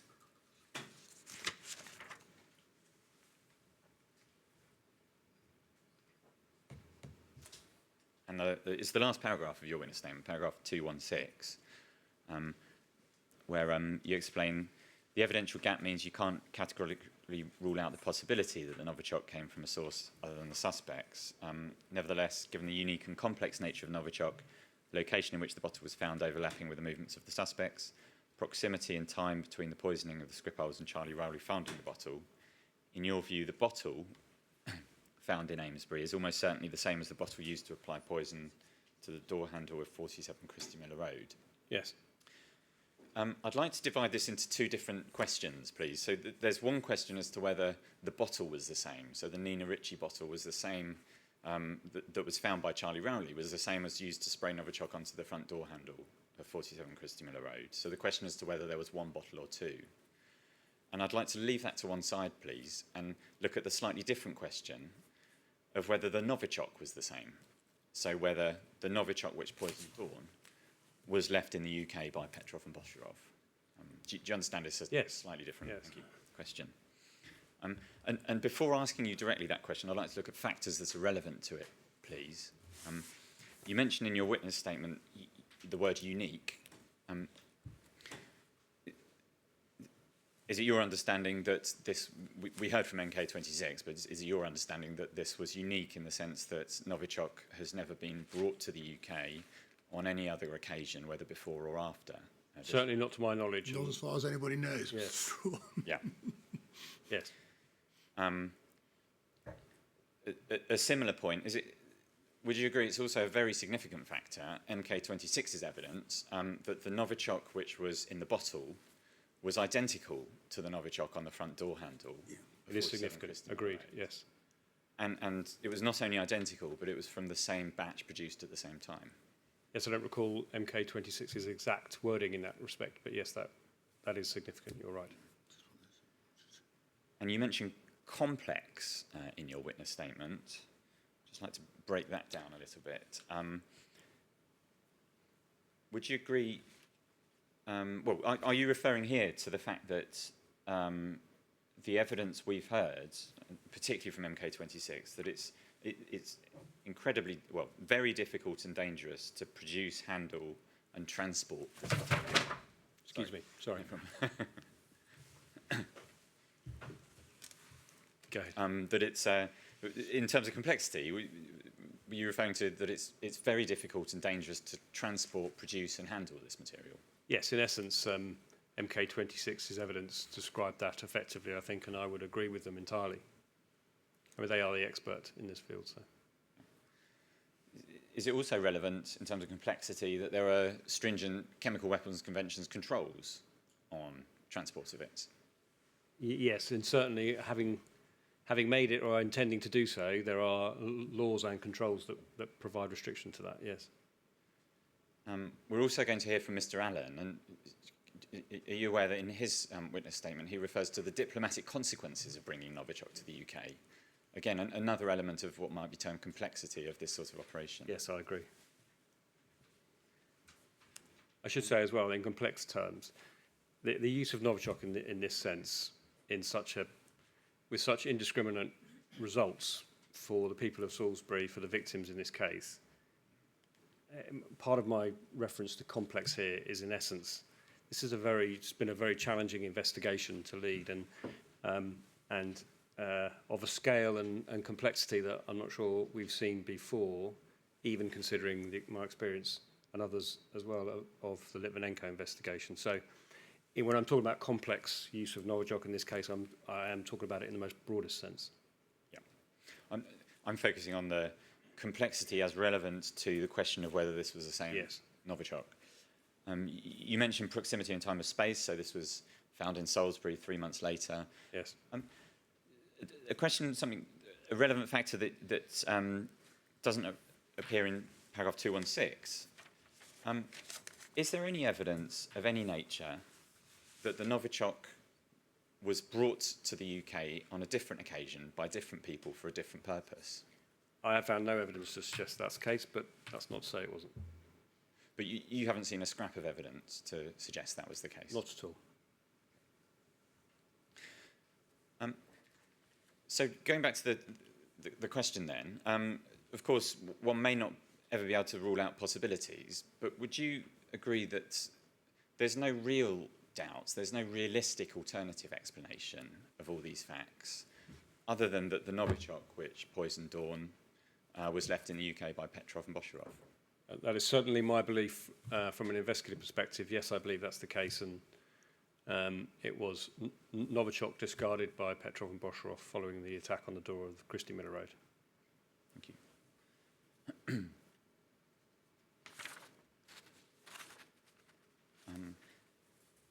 I'd like to move on to the topic, so if I may, to were Petrov, Bosharov and Fedotov GRU agents? Right. That broader topic. And just again, ask a couple of supplementary points to the analysis you've already set out. Was there any evidence that you found that Petrov, Bosharov or Fedotov knew Mr. Skripal personally? No, not within our investigation. I found no evidence to suggest that the case.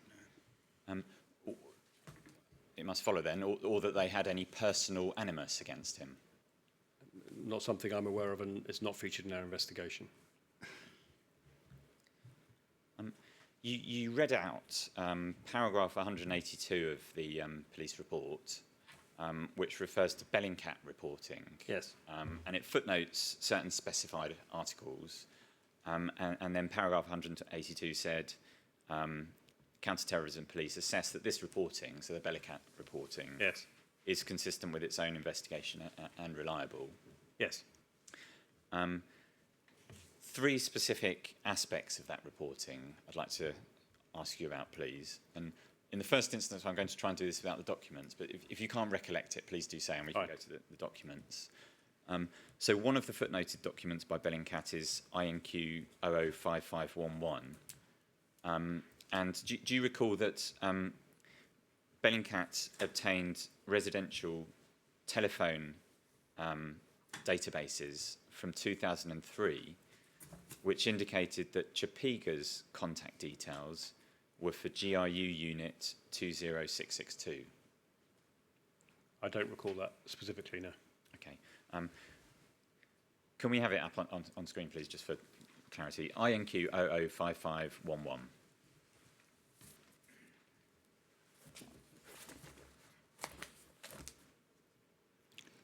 Page 5, please.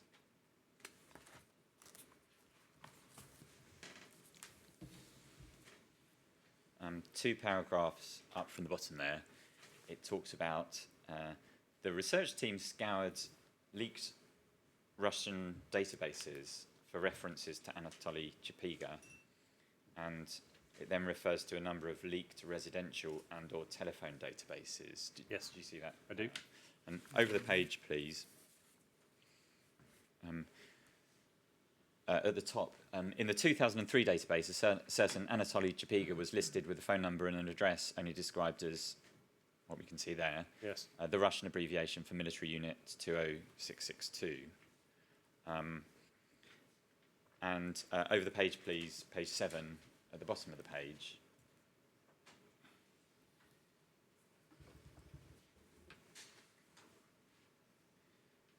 It also says there, last paragraph, a passport application form in the passport dossier listed Chapiga's 2003 place of residence as military unit 20662. Do you see that there? Yes. Broadly, so in the sense that Chapiga back in the early 2000s was working for the GIU, is that consistent with the findings of your investigation? Yes. We, as part of our investigation, we haven't found this information clearly, but in terms of what we broadly, what I broadly know about Chapiga, yes, that is consistent.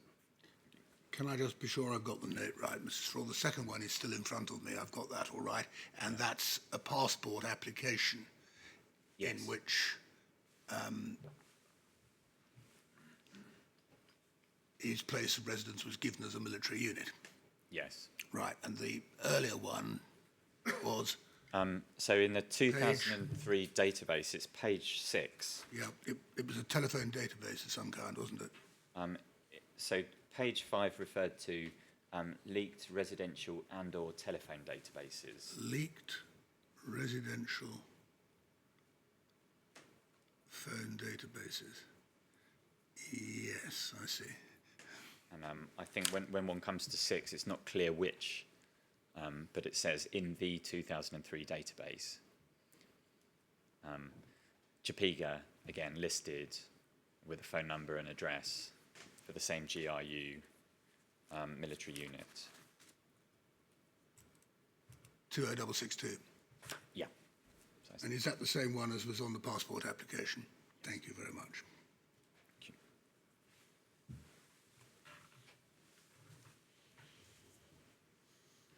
Thank you. The next footnoted article, I hope, is a bit easier to deal with. It's the reference, and no need to put it up on screen at the moment, 5779 is a Bellingcat article which refers to Russian and European media outlets who essentially said people who knew Chapiga saw the Russia Today interview and said the Boshirov on the Russia Today interview was Chapiga. Yes, I understand that to be correct, yes.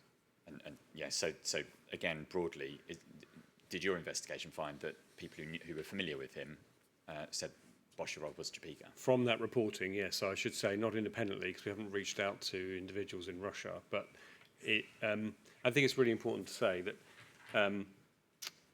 lots of what we've seen is information published by Bellingcat that, of course, is useful to our investigation and, of course, will no doubt form part of a much wider set of information in this case. But what's been really important for me is to distinguish that between material recovered in evidence by us and make sure that we represent the open source information as exactly that. So not found by me necessarily, but found by Bellingcat, but consistent with my understanding of these individuals. Yeah, I mean, the Bellingcat information, Mr. Straw, just to make an obvious point, depends on the reliability of the informants, doesn't it? Yes. Which we can't test because we don't know who they are. Yeah, absolutely. Fully accept. Okay. Thank you.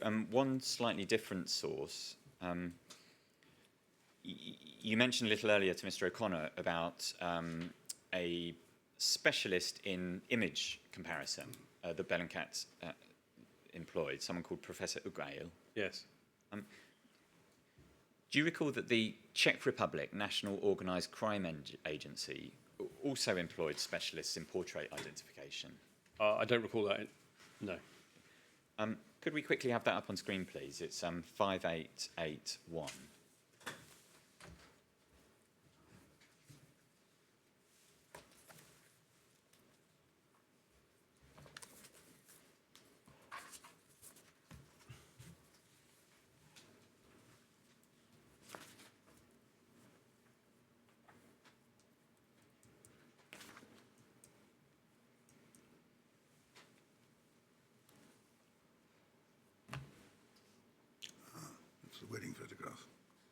5881. Thank you. Do you recognise this? So what document is this, please? Oh, something from Czechland. I think so. Commander, perhaps you can help. Is this a response to a request for information from your team? Yes, that's correct. It's one of the requests that we placed, and this is a request from the Czech Republic to cooperate with us in respects of our wider investigation, and as you've heard, theirs as well.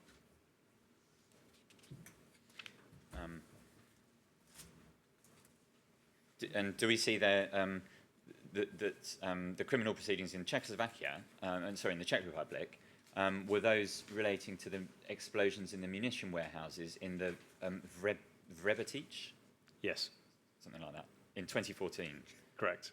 There were two explosions at two factories there. And does it show a little bit further down that the explosions were on the 16th of October 2014? Yes. I'm going to come back to that in a moment. Over the page, please, page 2. Do you see NOKA about 5 lines down? Yes, they're the organised crime team in the Czech Republic. So NOKA ensured the photos of A/M persons in framework of criminal proceedings, and these photos were analysed and searched by specialists from Czech Criminalistic Institute by methods of criminalistic anthropology, portrait identification. Yes. Just to unpack that a bit, is this basically Czech employed portrait specialists to compare images It of would appear to be so, yes. Petrov and Bosharov on the one hand and Mishkin and Chapega on the other? Would appear to be so, yes. And concluded Petrov was Mishkin and Bosharov was Chapega? Well, would you be able to point me at that? Sorry, of course. So, number 1, Nikolai Popper, Moldavian national, is the identical person as Alexander Petrov, 13th July 1979. Thank you. Russian national, and his real name is Mishkin Alexander, etc. Yes. Yeah. Thank you. And so they're going about it as we've now got 3 people who are the same person. Yes. And similarly, number 2, Ruslan Tabarov is the identical person as Bosharov, and it gives that familiar date of birth. Yes. And his real name is Chapega, Anatoly Chapega. Yes. Thank you.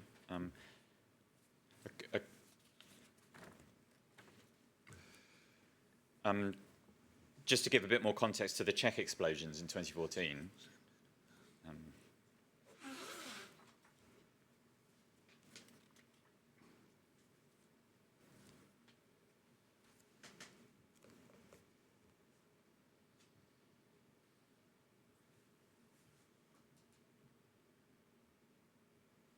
So thank you.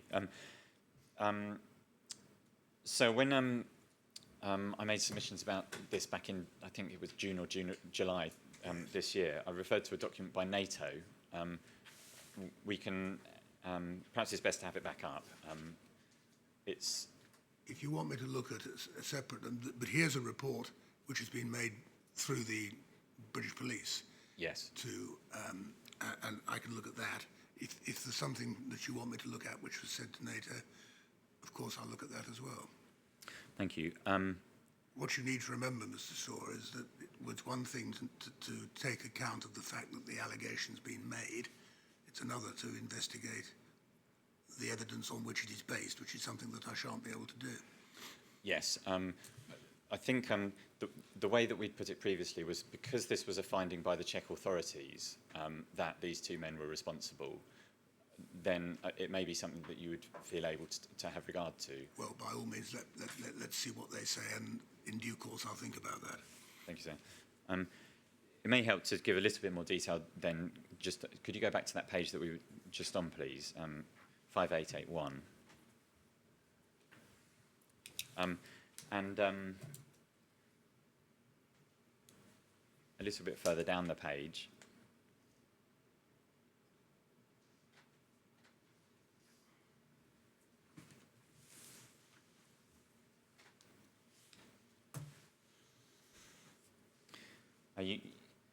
There's a paragraph that starts during examination. Yes.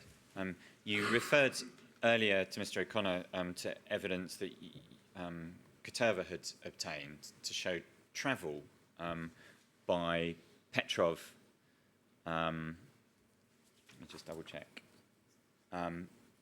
Petrov and Bosharov on the 11th of October 2014 to the Czech Republic. Yes. And you see there's a little bit more detail here.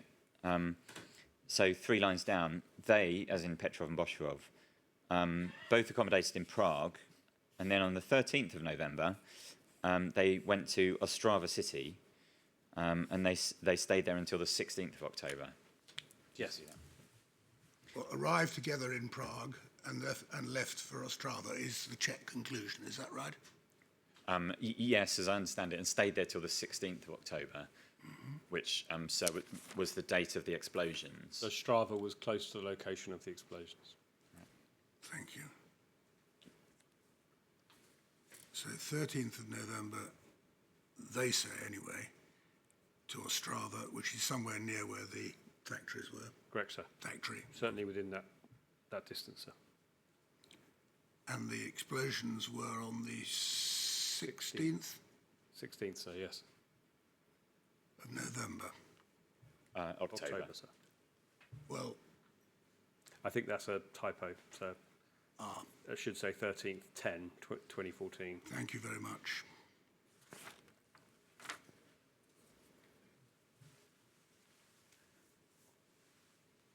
Yes. I think you did. I think there are just 2 documents on this that I'd like to go to. The next one is one that we referred to when making submissions about this earlier. So it's about the NATO document. Could you have up, please, on screen 5309?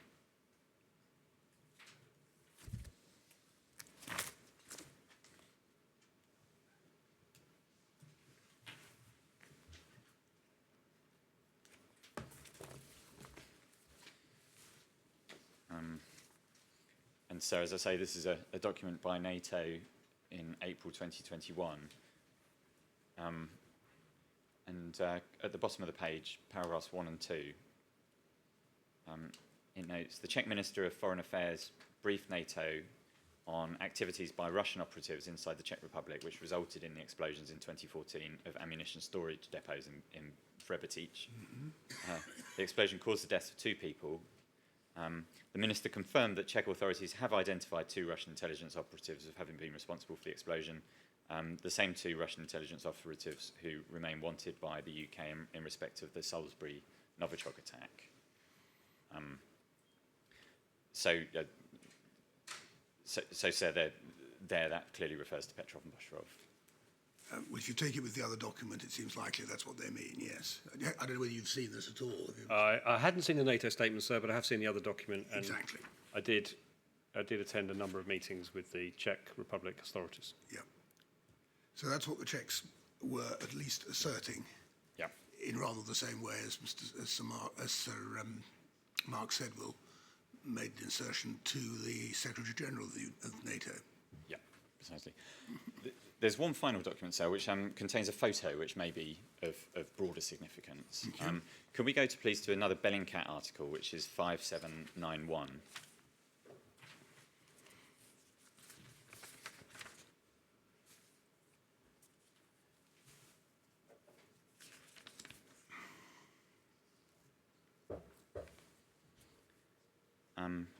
Thank you. And we can see towards the bottom of the page this concerns the same issue, the 16th October 2014 explosions in Czech Republic, so that the bold at the bottom of the page. And could you go over please to page 5?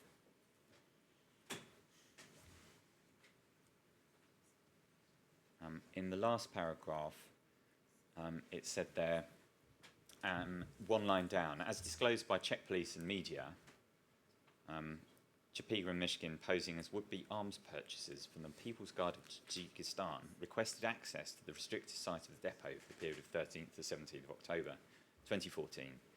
And that's one of the major storage operators of the ammunition depot. And the reason for referring to that is the background to the next page, which is the I think, the important bit. You go over to page 6.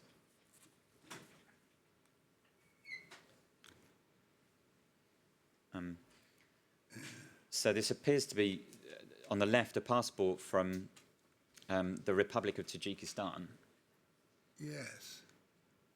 of a Mr. Ruslan Tabarov, but with a photo. I'm sure, Commander Murphy, your assessment of that would be strong resemblance. I would. Mr. Bosharov. Would be. And similarly, on the right-hand side, a Republic of Moldova passport, a man named Nikolai Popper, but a strong resemblance to Petrov. Would you agree? I would. Thank you. So, well, this is in a Bellingcat report. It is, yeah. And do they say where it's come from, Mr. Straw? So the previous paragraph indicates, as disclosed by Czech police and media, and I was going to ask Commander Murphy whether he can help at all on this. Commander Murphy, can you help any more as to where that came from? Was it disclosed by Czech police and put in the media? I'm afraid I can't help any further. I did see this article, and the team were working closely with the Czech Republic investigation team at the time, but I'm afraid I can't help where Bellingcat got this from. Okay. Okay. Well, that's probably as far as I can take it then. Yes, thank you. Thank you.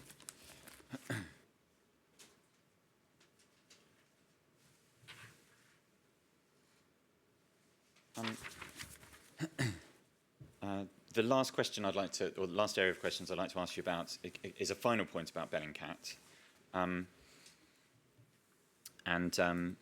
To give you the reference, don't ask for it to go up on screen at the moment, there's an article 5317,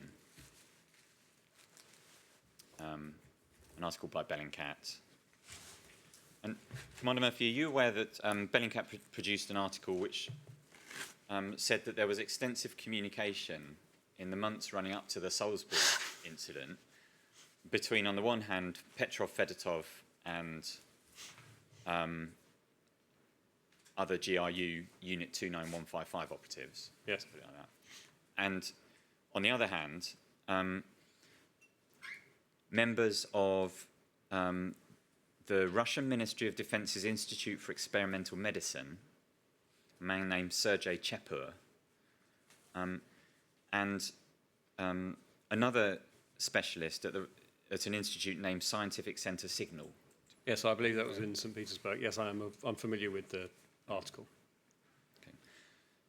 The question for you is, did CCP look into those issues? So much as we were able to do remotely from here in an evidential format, but clearly not directly with the Russian agencies involved in that.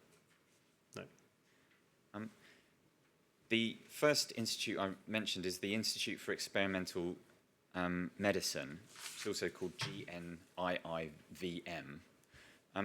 Did your investigation find evidence that that was involved in the production of Novichok? Again, not within our, in essence, anything we did relating to those agencies relied on the open source material.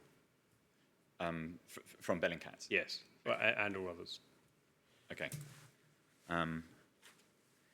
Did your investigation find evidence of a connection between Petrov, Bosharov and Fedotov and those two institutions? Not on the basis of what we've seen and I've discussed with you during the inquiry now. Okay, thank you. Well, thank you very much, Commander Murphy. I don't have any further questions. So there's one final issue, which is submissions. In our Rule 10 request... Yes, I've seen it, Mr. Straw, and I'd be grateful for your help with it. Should I release Commander Murphy? Unless anyone else has... Seems to have been there for a very long time. Has anybody else questions of Commander Murphy? Mr. O'Connor, do you need to come back? So I don't have any further questions, and no one behind me is indicating that they do either. Right. Well, then, Commander Murphy, although I suspect it may not be quite your last appearance, thank you very much for your help. And we can let you go, at least for today. Sir, thank you.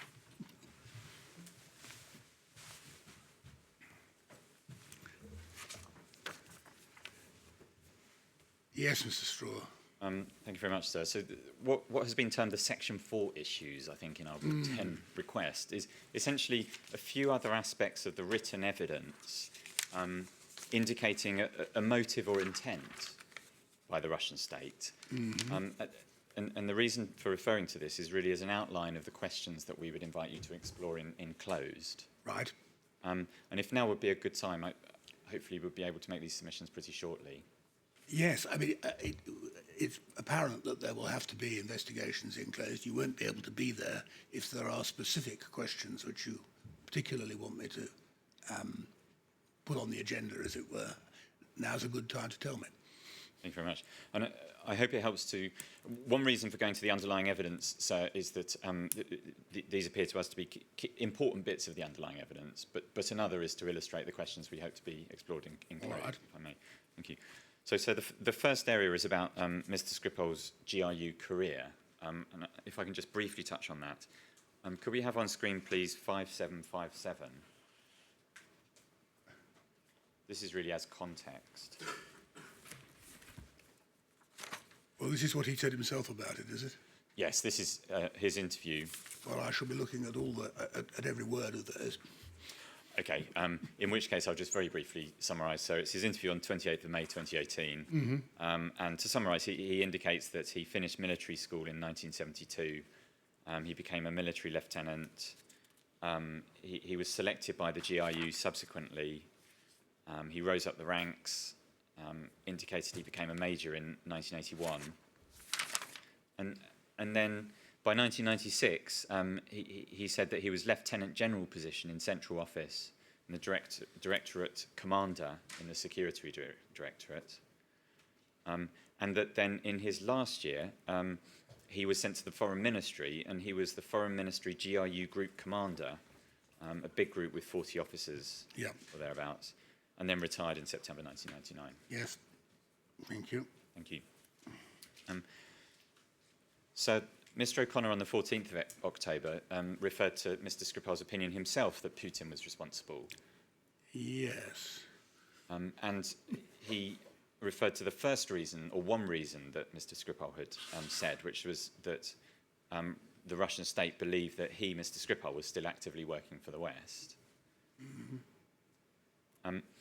So there's further evidence about that, which expands on Mr. Skripal's opinion, and that's in his interview dated the 24th of May 2018, which is reference 5753. Thank you. And again, so given your indication that you'll be reading through these, would it be most helpful just for me to briefly summarise? Well, you want me to investigate, do you, whether the Russians may have believed that Mr. Skripal was engaged in some kind of active work? Yes. All right, I will. Thank you. The interview is also significant for another reason. So Mr. Skripal's opinion as to who was responsible, he emphasises it's his private opinion, but he also says it's based on his experience, his professional experience, and he says he knows very well how the Russian special services operate. So we've just seen a summary of that background, and so he gives two other reasons as to why he says he thinks Putin was responsible. Yeah. One of them is similar. He still knows a lot of top secrets about Russia, and they're really dangerous for Russian special services. And then the other one is he said that he had evidence that Mr. Putin is a thief, as he puts it.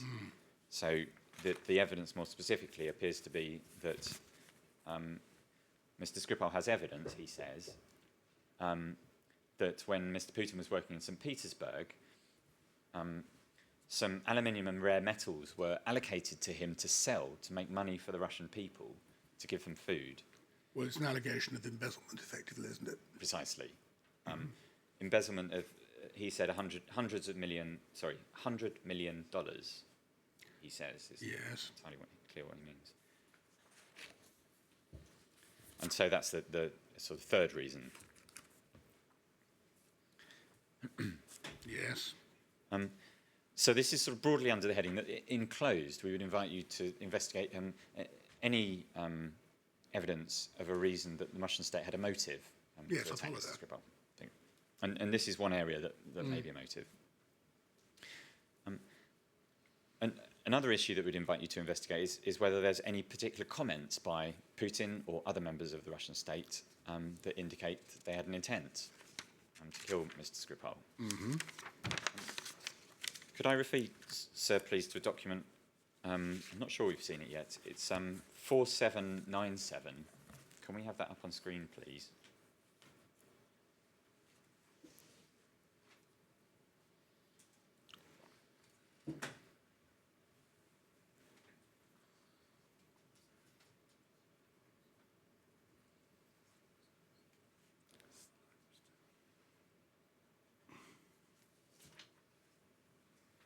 Thank you. So this is emails from someone from the National Security Secretariat in the Cabinet Office to others within that unit. October 2018. And then in the middle of the page, on the 3rd of October 2018, there are some comments reported from Mr. Putin. Right. So this is 4797, is it? Yes, that's right. 4797. Comment attributed to Mr. Putin by somebody in the Foreign Office. Yes. Right. I'll look at that. Thank you. And it said that if we're talking about Skripal being poisoned, so one can see that these are comments made after the poisoning. Quite. And then the comments by Mr. Putin. This Skripal, as I say, is a traitor. He was caught. He was punished. He spent a total of 5 years in jail, and we released him. That was it. He left and continued cooperating, and he consulted some special services. And so we would particularly invite you to look for any similar comments, given the significance of a description of Mr. Skripal as a traitor. We'll refer in our closings to a book by Mr. Urban, the Skripal Files, which records Mr. Putin back in 2001. But Mr. Putin saying a traitor must be destroyed, crushed. Yes, I mean there are a number of comments which have reached open source material, which are attributed to Mr. Putin. Some of which I can see might support the suggestion that you wish to make or wish me to look at. Others of which seem to say the Russian view was he wasn't worth tuppence. Yeah. Okay. Really. But yes, of course I shall look at those. I quite agree. Thank you very much, sir. And then the last area, which is linked to that last comment by Mr. Putin, which I'd like to comment on here, is evidence that Mr. Skripal continued to work for foreign or UK intelligence services. So after 2010, after the spy swap, up until 3rd of March 2018, we would invite you to look into any evidence that he worked for intelligence services. Well, it all goes to motive, presumably. Yeah, precisely. Yes. May I refer to two open source references for that, sir? One of them is Mr. Urban's book recording interviews that he had of Mr. Skripal.